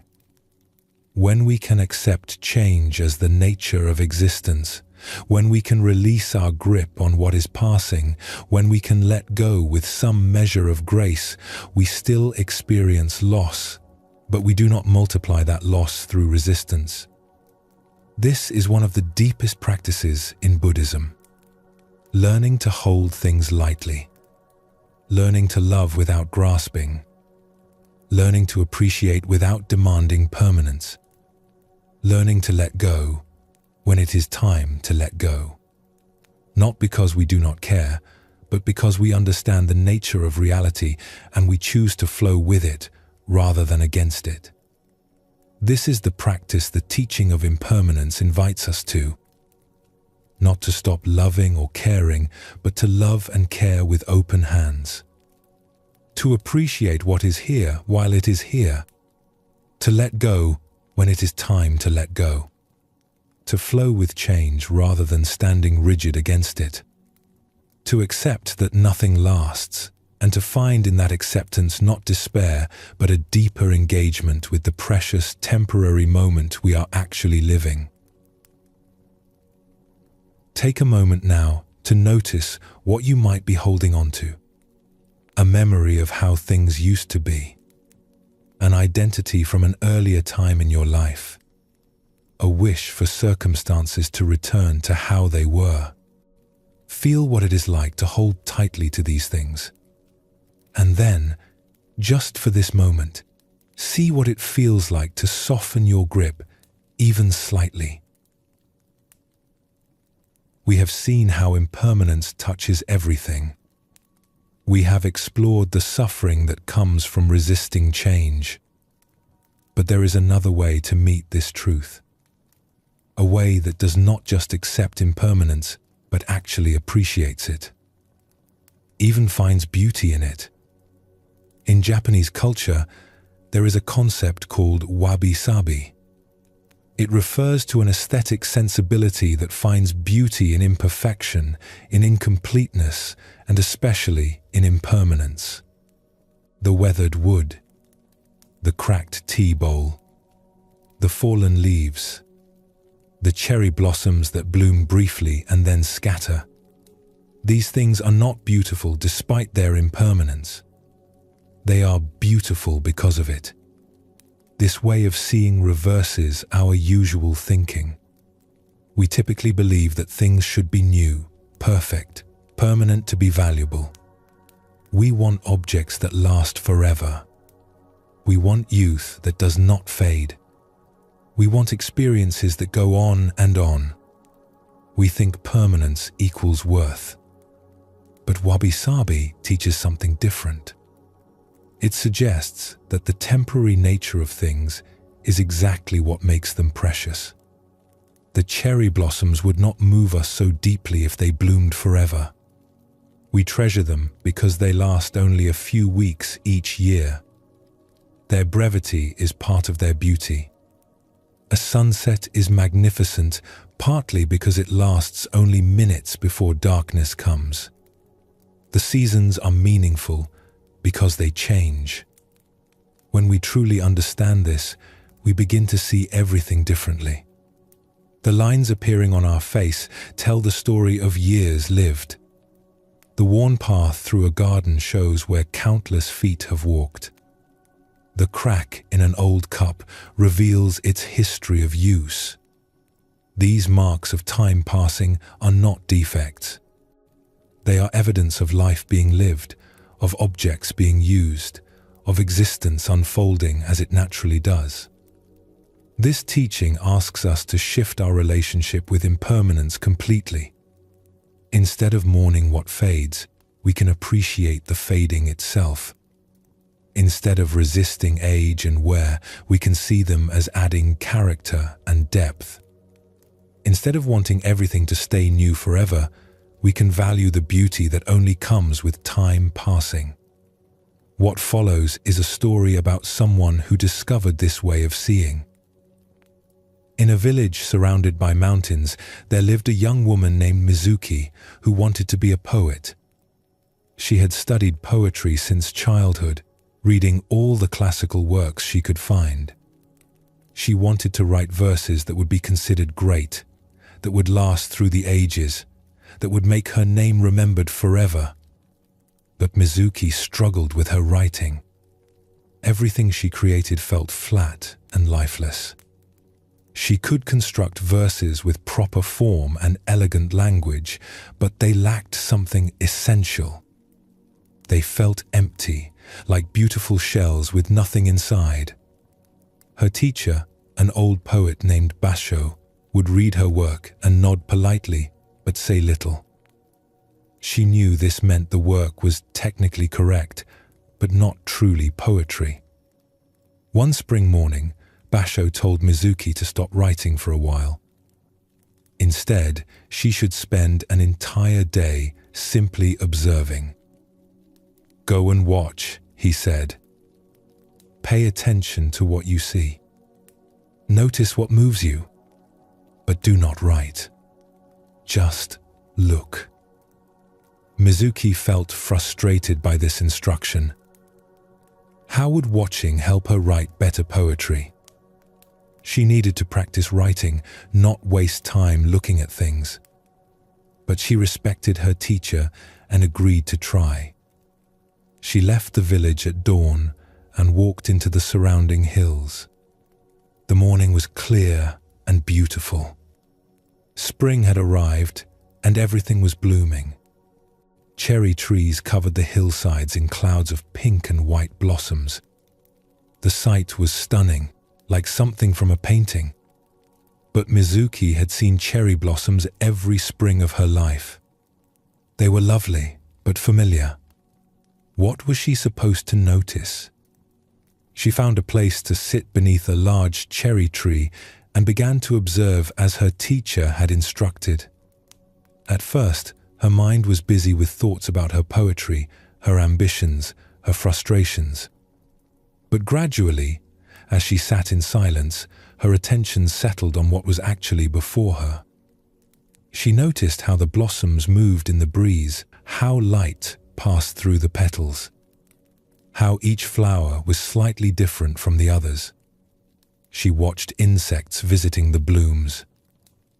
She listened to birds calling from the branches. She noticed the texture of the bark, rough and dark beneath the delicate flowers. As the morning wore on, something began to happen that surprised her. The wind picked up slightly, and blossoms started to fall. One petal, then another. then a small shower of petals drifting down like snow. They fell on her hair, her shoulders, the ground around her. The tree was releasing its flowers. Mizuki had seen cherry blossoms fall before, of course, but she had never really watched it, never sat still and paid full attention to this particular moment of letting go. She noticed how each petal fell in its own way.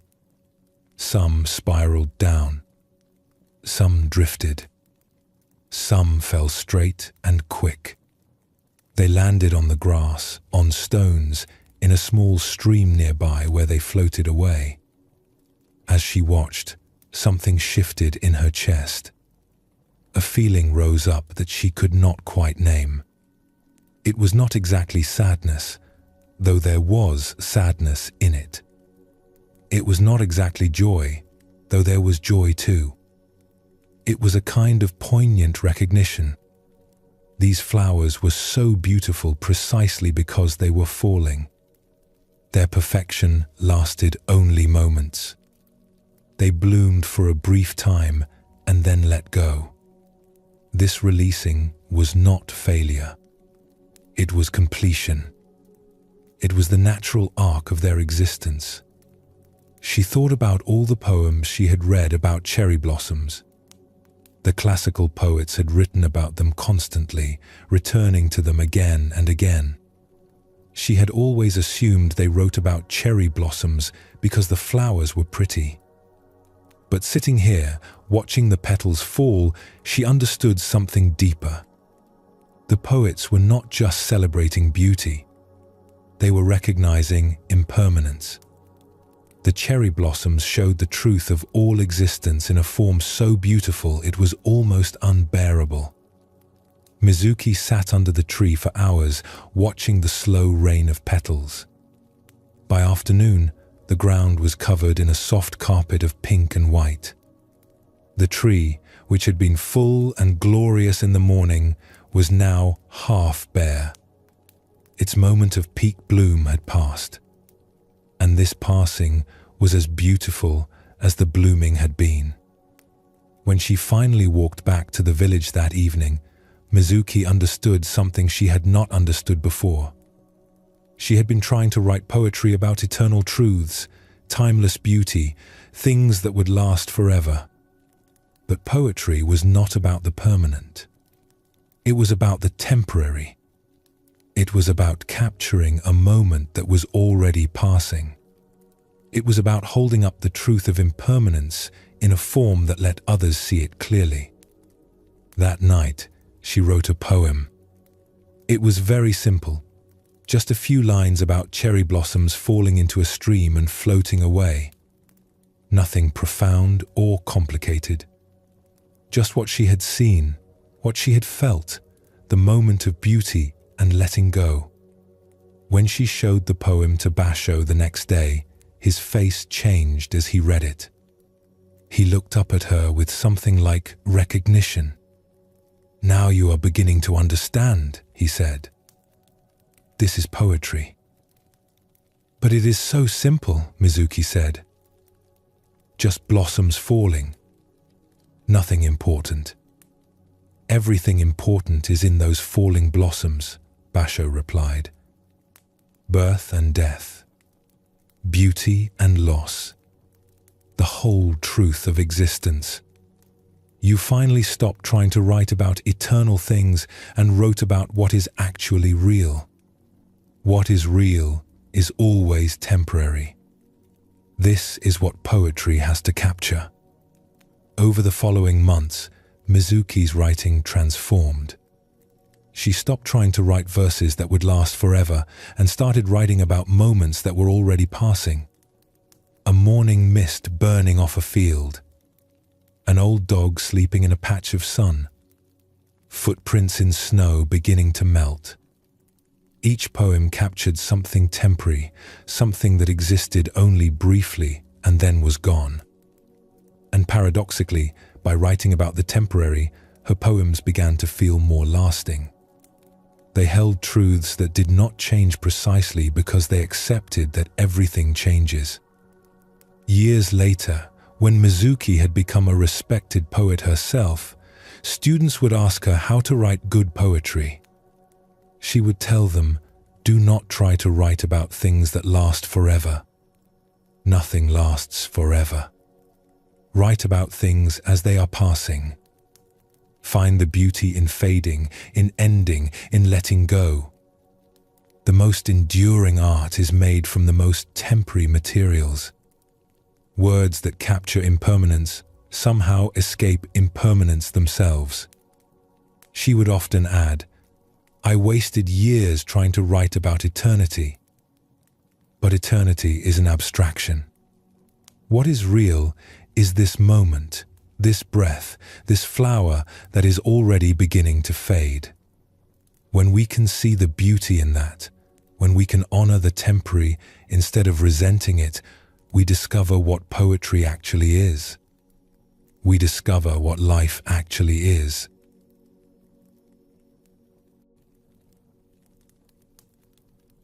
Mizuki discovered what the aesthetic tradition of wabi-sabi teaches. That impermanence is not a flaw to be overlooked, but a source of beauty to be appreciated.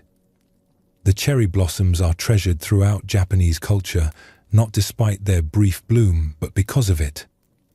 Their transience is inseparable from their beauty. This way of seeing applies to everything. A face marked by time tells a story that a young face cannot tell. An old building weathered by decades carries a character that a new building lacks. A well-used tool shaped by years of hands has a presence that a factory-fresh object does not possess. The marks of impermanence are marks of authenticity, of life lived, of time passing honestly. When we can see this way, aging becomes interesting rather than tragic. We notice the silver in hair, the lines around eyes, the weathering of skin as signatures of experience. We see objects not as things that should stay pristine, but as participants in time, gathering stories, developing patina, becoming more themselves through use and age. The teaching goes even deeper. Things are precious because they do not last.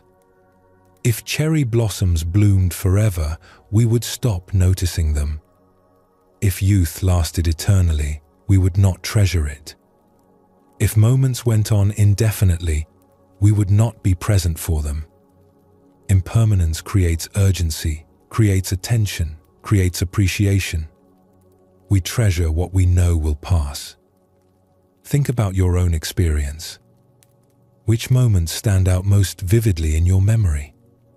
Often they are moments when you were aware, consciously or unconsciously, that something was ending or changing. The last day of a trip, a child's graduation, a final conversation with someone before a parting. These moments are vivid precisely because we knew they were temporary. The impermanence made us pay attention. Another story can deepen our understanding of this truth. In a workshop on the edge of a forest, there lived an old craftsman named Takeshi who made furniture from wood. He had been working with wood for over 60 years, and his pieces were sought after throughout the region. But Takeshi's furniture was unusual. Unlike other craftsmen who tried to make pieces that looked perfect and new, Takeshi created furniture that was designed to show its age. He used techniques that allowed the wood to move and shift over time. He left surfaces unfinished so they would develop color and texture through use and exposure. He designed joints that would show slight gaps as the wood aged. His pieces did not fight against time. They welcomed it. When people first purchased Takeshi's furniture, some were disappointed. It did not look as pristine as the furniture from other makers. It already showed the marks of being handmade, slightly imperfect, openly showing its construction. Why would they pay good money for something that was not perfectly polished and uniform?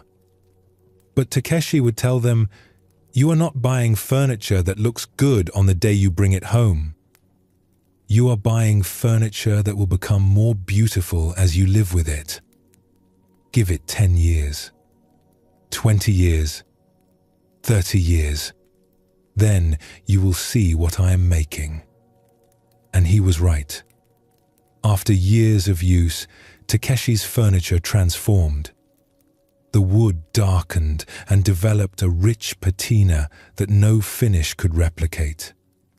The slight gaps he had left room for became part of the character as the wood expanded and contracted with seasons.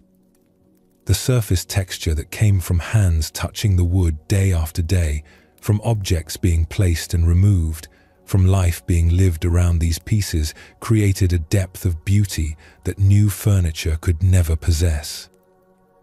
People would sometimes bring other furniture to show Takeshi, expensive pieces from famous makers, perfectly constructed and finished. "Look how perfect this is," they would say. "Every joint is invisible. Every surface is flawless." Takeshi would nod appreciatively. "That is excellent craftsmanship," he would agree. "But I wonder what it will look like in 20 years. Will age add to its beauty or diminish it? Has the maker designed it to welcome time or to resist time?" He would run his hand over his own work, pieces he had made decades earlier. "This table has been used every day for 30 years. You can see the wear near the edges where hands have gripped it. You can see the fading where sun has touched it. You can see the marks of life lived around it. These marks make it more beautiful, not less. This is what I am trying to create. Furniture that participates in time rather than fighting against it." A young carpenter named Hiro came to study with Takeshi. At first, Hiro struggled to understand what his teacher was doing. He had learned that good woodworking meant perfect joints, smooth finishes, pristine surfaces. But Takeshi seemed almost careless, leaving things unfinished, allowing imperfections. "Why do you not sand this more smoothly?" Hiro would ask.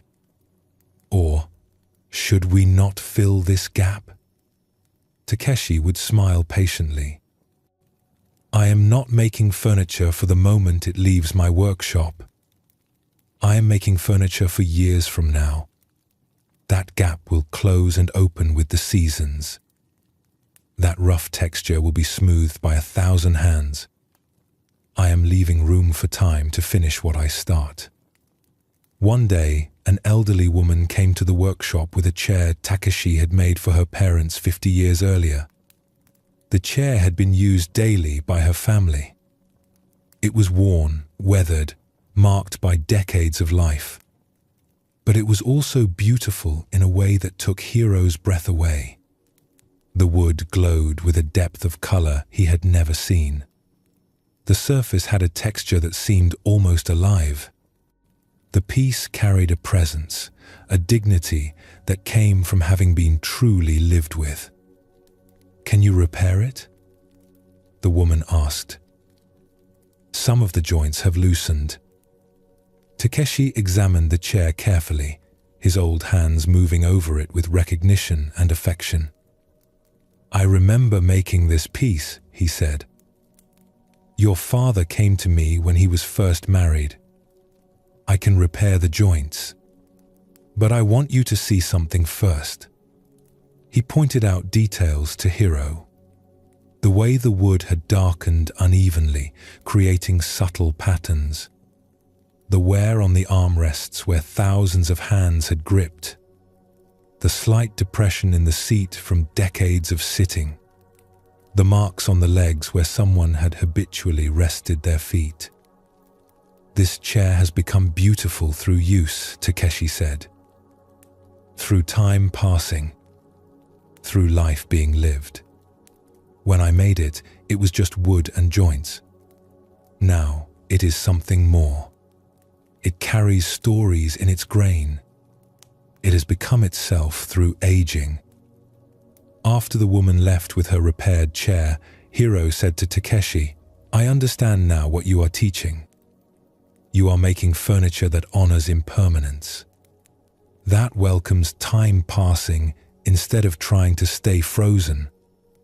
"Yes," Takeshi said. "Most makers try to create things that resist time, that fight against aging and wear. But I am trying to create things that accept time, that participate in time, that become more themselves as they age. This is harder because you have to imagine what something will become, not just what it is." He paused, looking at his weathered hands. "I am old now. My body shows the marks of decades of work.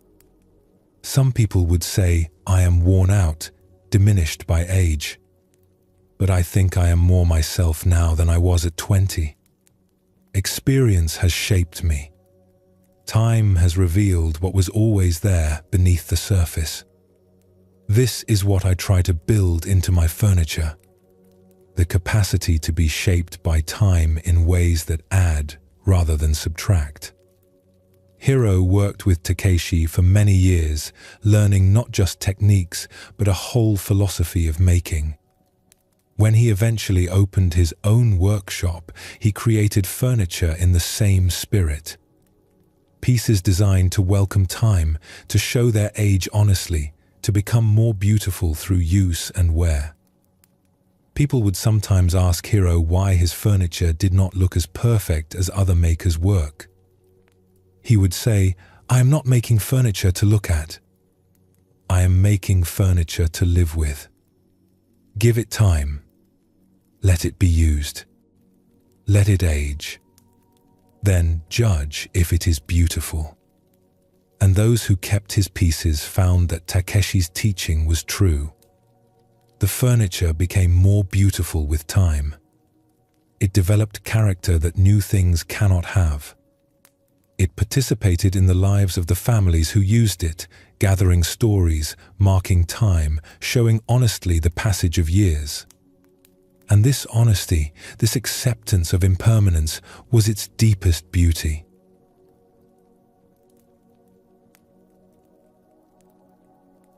Both Mizuki and Takeshi teach the same truth. Beauty is not found in resisting impermanence, but in accepting it. The cherry blossoms are beautiful because they fall. The furniture becomes beautiful because it shows its age. Poetry captures moments precisely because those moments are passing. When we try to make things eternal, we miss their actual beauty, which lives in their temporariness. This shift in seeing changes everything. We stop trying to make ourselves look ageless and start appreciating the face we have earned through living. We stop trying to keep everything pristine and start valuing the marks of use. We stop mourning endings and start recognizing them as completions. We stop resisting change and start seeing change as the process through which beauty emerges.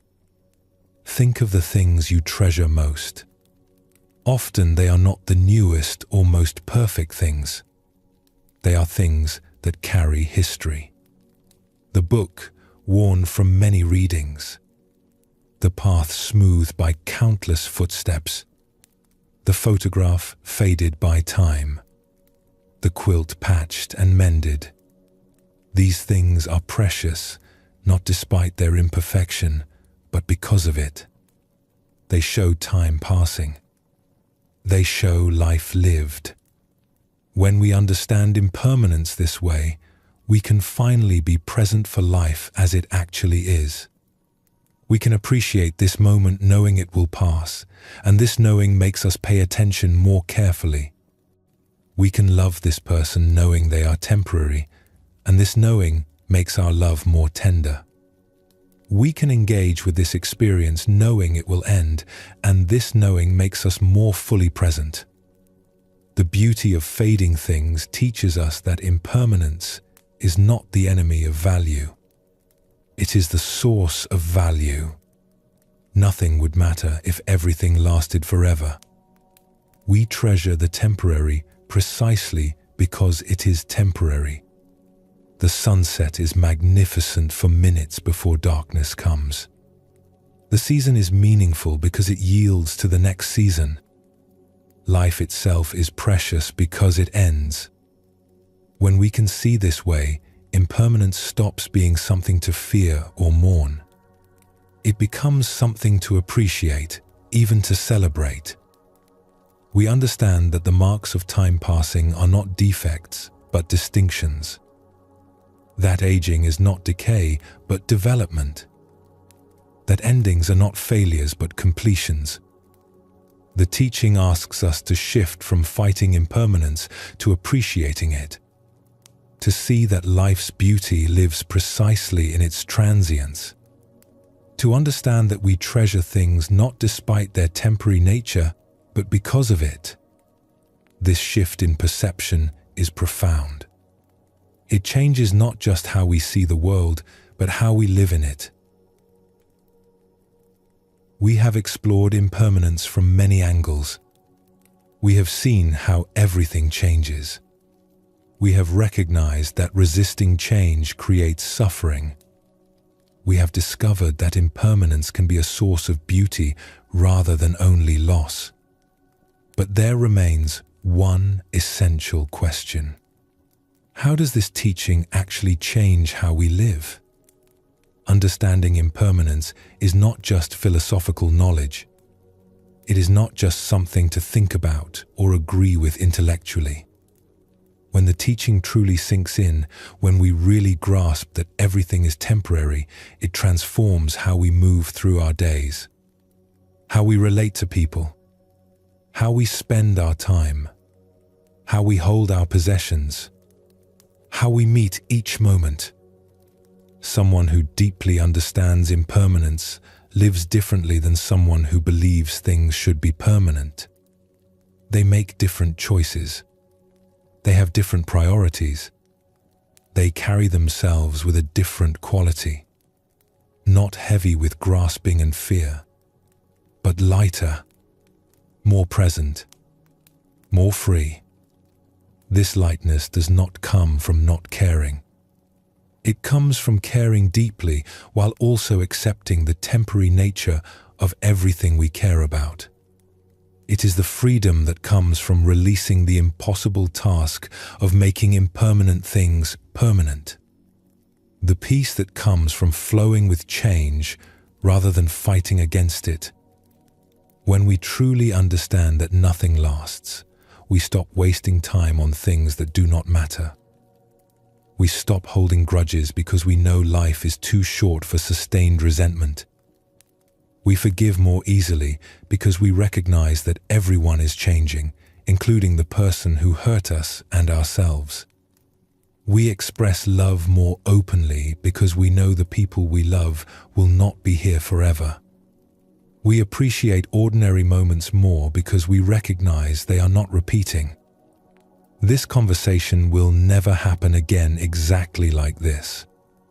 This meal shared with these people on this day is unique. This sunrise is the only sunrise of this particular morning. When we see clearly that each moment is unrepeatable, we pay attention more carefully. We are more present, more engaged, more alive. The teaching of impermanence, fully understood and embodied, does not lead to sadness or detachment.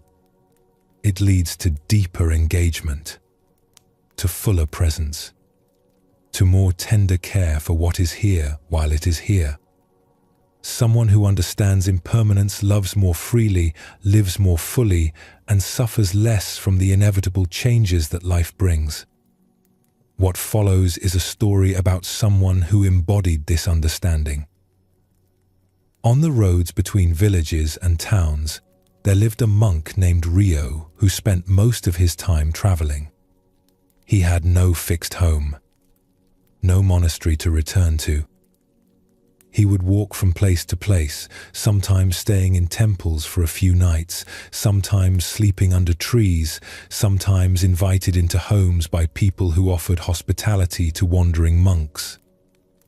Rio owned almost nothing. A robe, a bowl for receiving food, a few small items of necessity. Everything he possessed could be carried easily. When people remarked on how little he had, he would smile and say, "I have everything I need." More than that would just be burden. In one village where Rio stopped for a few days, he met a merchant named Goemon who owned a large house filled with valuable possessions. Goemon was curious about this monk who seemed content with nothing. He invited Rio to have tea and asked him directly, "Does it not trouble you to have so little? Do you not want a home? Security? Things to call your own?" Rio thought about this question carefully before answering. "I have a home," he said. "Wherever I am is my home. I have security. I trust that each day will bring what I need.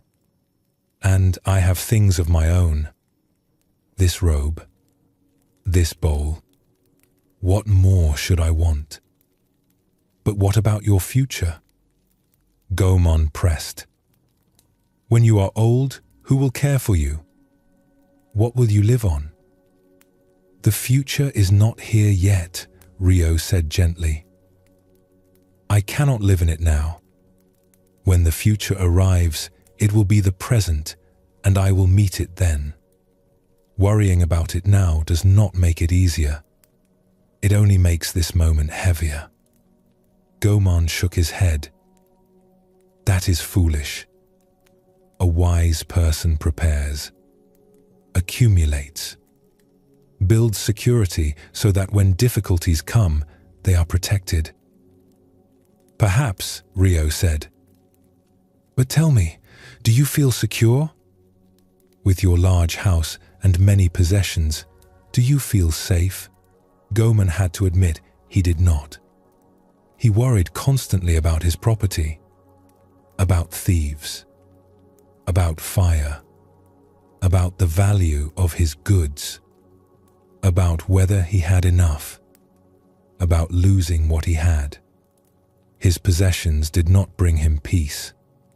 They brought him anxiety.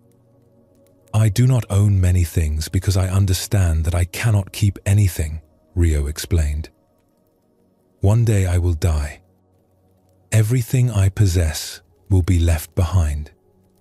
Even this body will be left behind. Knowing this, why should I spend my life accumulating things I cannot ultimately keep? Why should I carry more than necessary on a journey that must end?" He sipped his tea before continuing. "This does not mean possessions are bad or wrong. If you need a house, have a house. If you need tools for your work, have tools. But there is a difference between using things and being attached to them. Between having what you need and grasping at security that does not truly exist." Goemon felt uncomfortable with these words. Everything in his life was built on accumulation, on building security through possessions. The monk's words suggested that this entire effort was based on an illusion. "What about your family?" Goemon asked. "Did you not leave behind people who needed you?" "I had no family," Rio said. "But I understand your question. You are asking if my way of life is selfish. If refusing to accumulate and cling means refusing to care for others." He set down his teacup. "I care for others everywhere I go. I teach when people ask. I help with work when work is needed. I listen when someone needs listening. My relationships do not depend on living in one place or owning many things. I meet people fully while I am with them. I part from them when it is time to part. I do not grasp at keeping them with me forever because I know that is impossible." "That sounds lonely," Goemon said. "Does it?" Rio asked. I have never felt lonely. I meet people honestly, without pretense, without trying to get something from them. When we part cleanly, without the pain of clinging. I love freely because I am not trying to possess anyone. Over the next few days, Gaemon watched Rio interact with people in the village. He noticed something unexpected. The monk was not cold or detached. He engaged warmly with everyone he met. He listened carefully to a woman's worries. He played with children. He helped an elderly man repair a fence. He was fully present, fully engaged.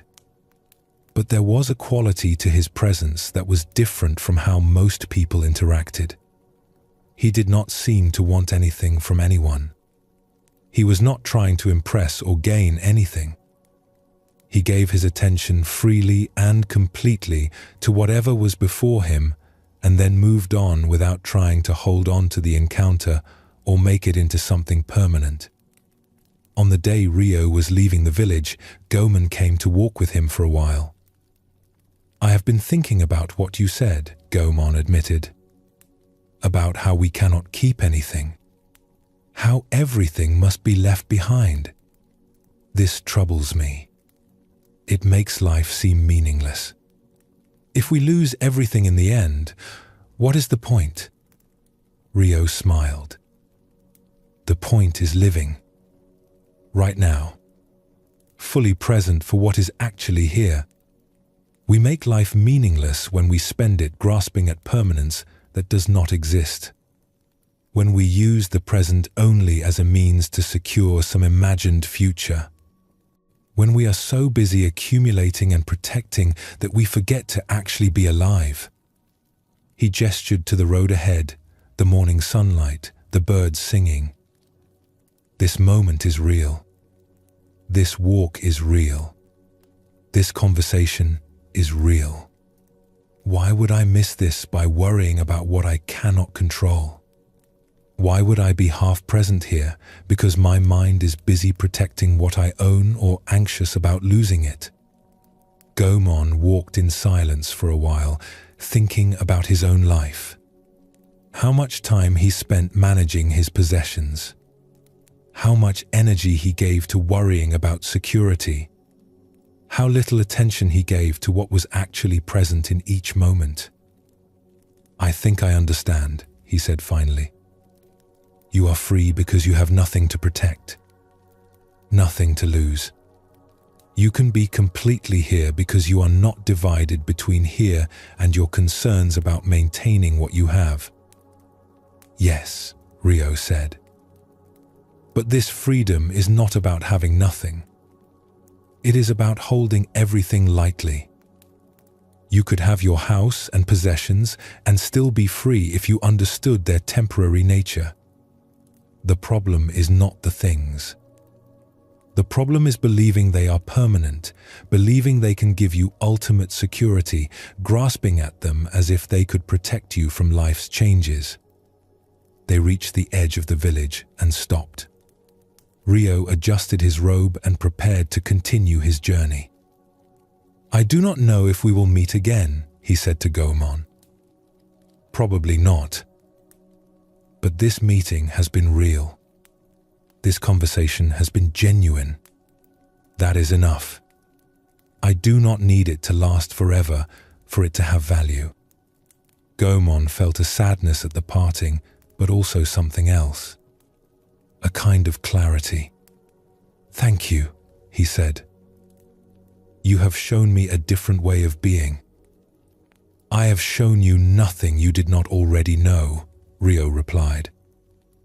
"You know things are impermanent. Everyone knows this. I have just chosen to live as if it is true rather than pretending it is not." After Rio disappeared down the road, Gaemon walked back to his house. He looked at his possessions with different eyes. They were still useful, still beautiful in some cases, but he saw them now as temporary, as borrowed, as things that would outlast him or not, but either way were not truly his to keep forever. This recognition did not make him value them less. It made him hold them more lightly. And in that lighter holding, he felt something like the freedom he had sensed in the traveling monk.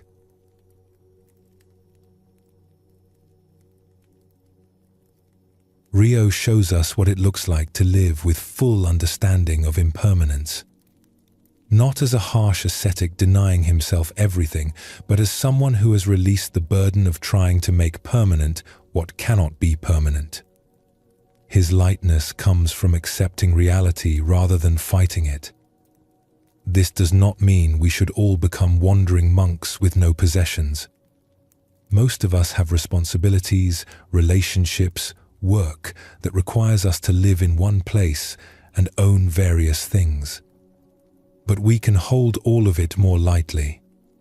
We can use what we need without grasping at it. We can love people without trying to possess them.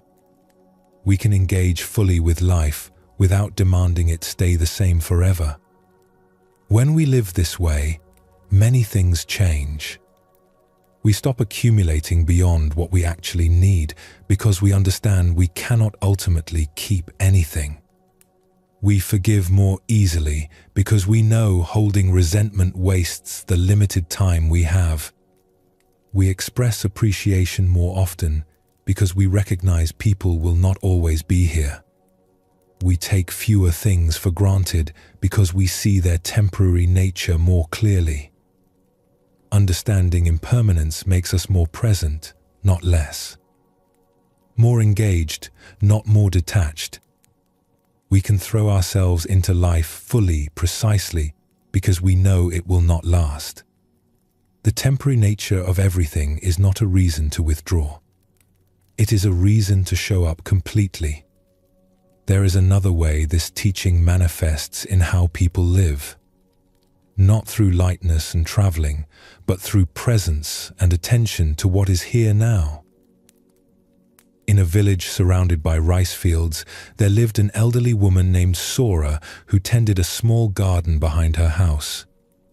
She was quite old, perhaps 80, and her body had become frail. She moved slowly and tired easily.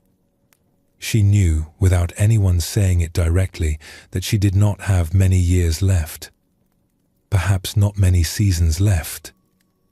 But Sora did not spend her time mourning what was passing or fearing what was coming. Instead, she poured her attention into her garden. Each spring when planting season came, she would work in the soil with complete attention, as if this might be the last time she planted seeds. She handled each seedling with care. She noticed the quality of the earth, the temperature of the air, the way sun moved across the garden through the day. When summer came and the plants grew, Sora would visit her garden multiple times each day. Not to work necessarily, but just to see, to notice, to appreciate. She would stand beside the tomato plants and observe how the fruit was ripening. She would watch insects, visiting the flowers. She would feel the leaves between her fingers, checking their health and texture. The village children noticed how much time Sora spent in her garden. One day, a young girl named Keiko asked her, "Why do you spend so much time looking at your garden? Don't you get bored seeing the same plants every day?" Sora smiled. "Come," she said. "Look with me." She led Keiko to a bean plant. "What do you see?" "A bean plant," Keiko said, "with beans growing on it." "Look more carefully," Sora suggested. "Tell me everything you notice."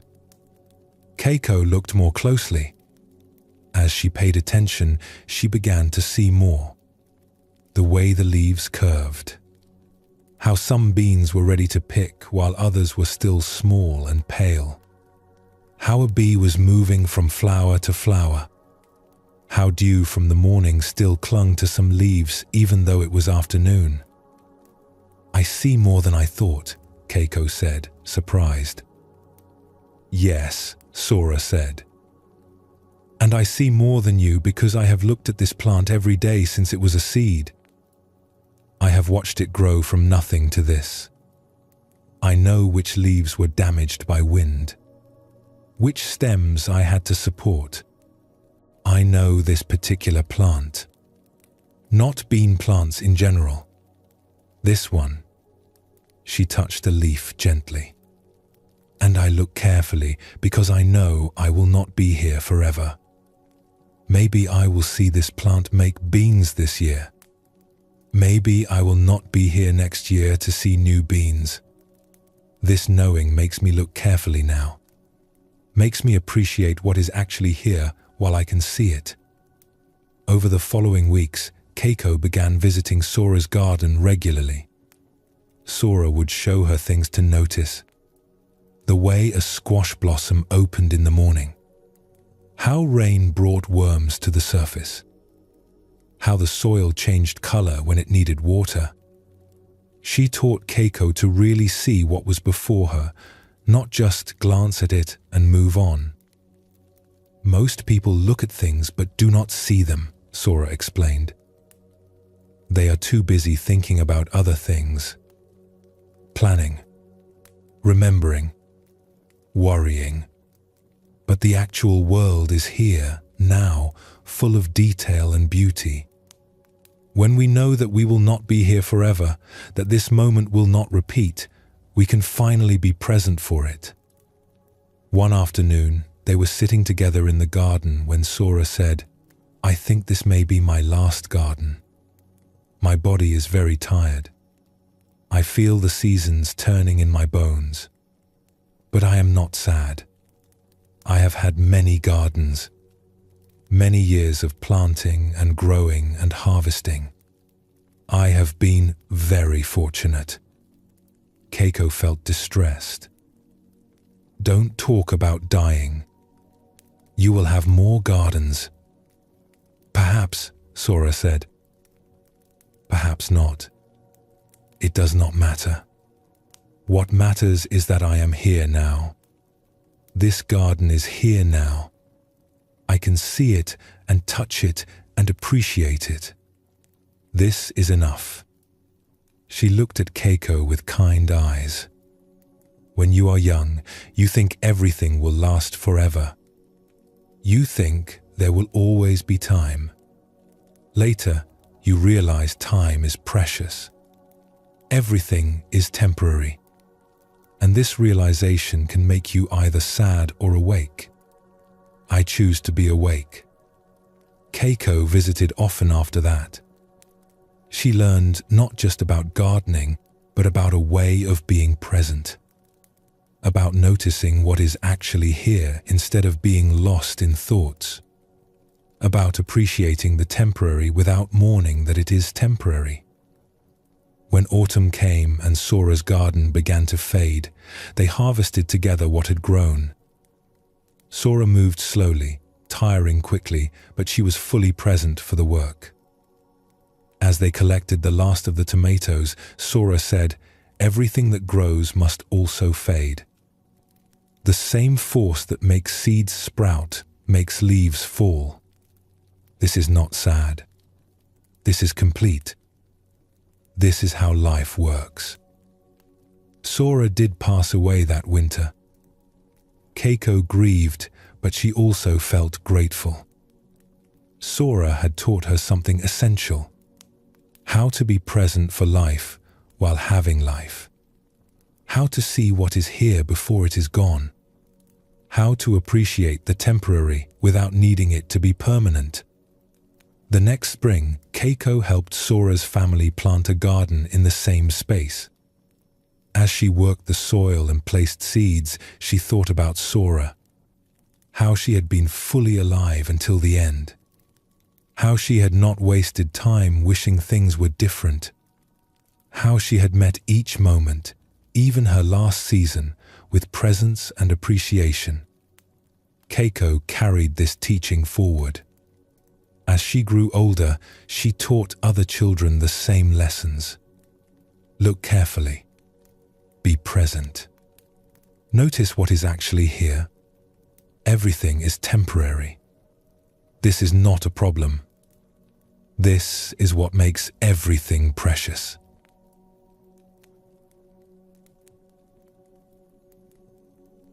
Both Rio and Sora lived with full understanding of impermanence, but in different ways.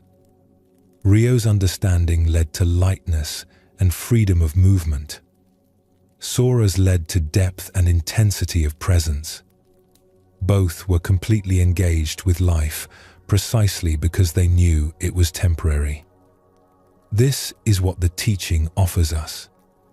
Not a reason to disengage or despair, but an invitation to wake up, to be present, to appreciate what is here while it is here, to love fully while knowing love will change or end, to give our attention to what matters instead of wasting it on what does not.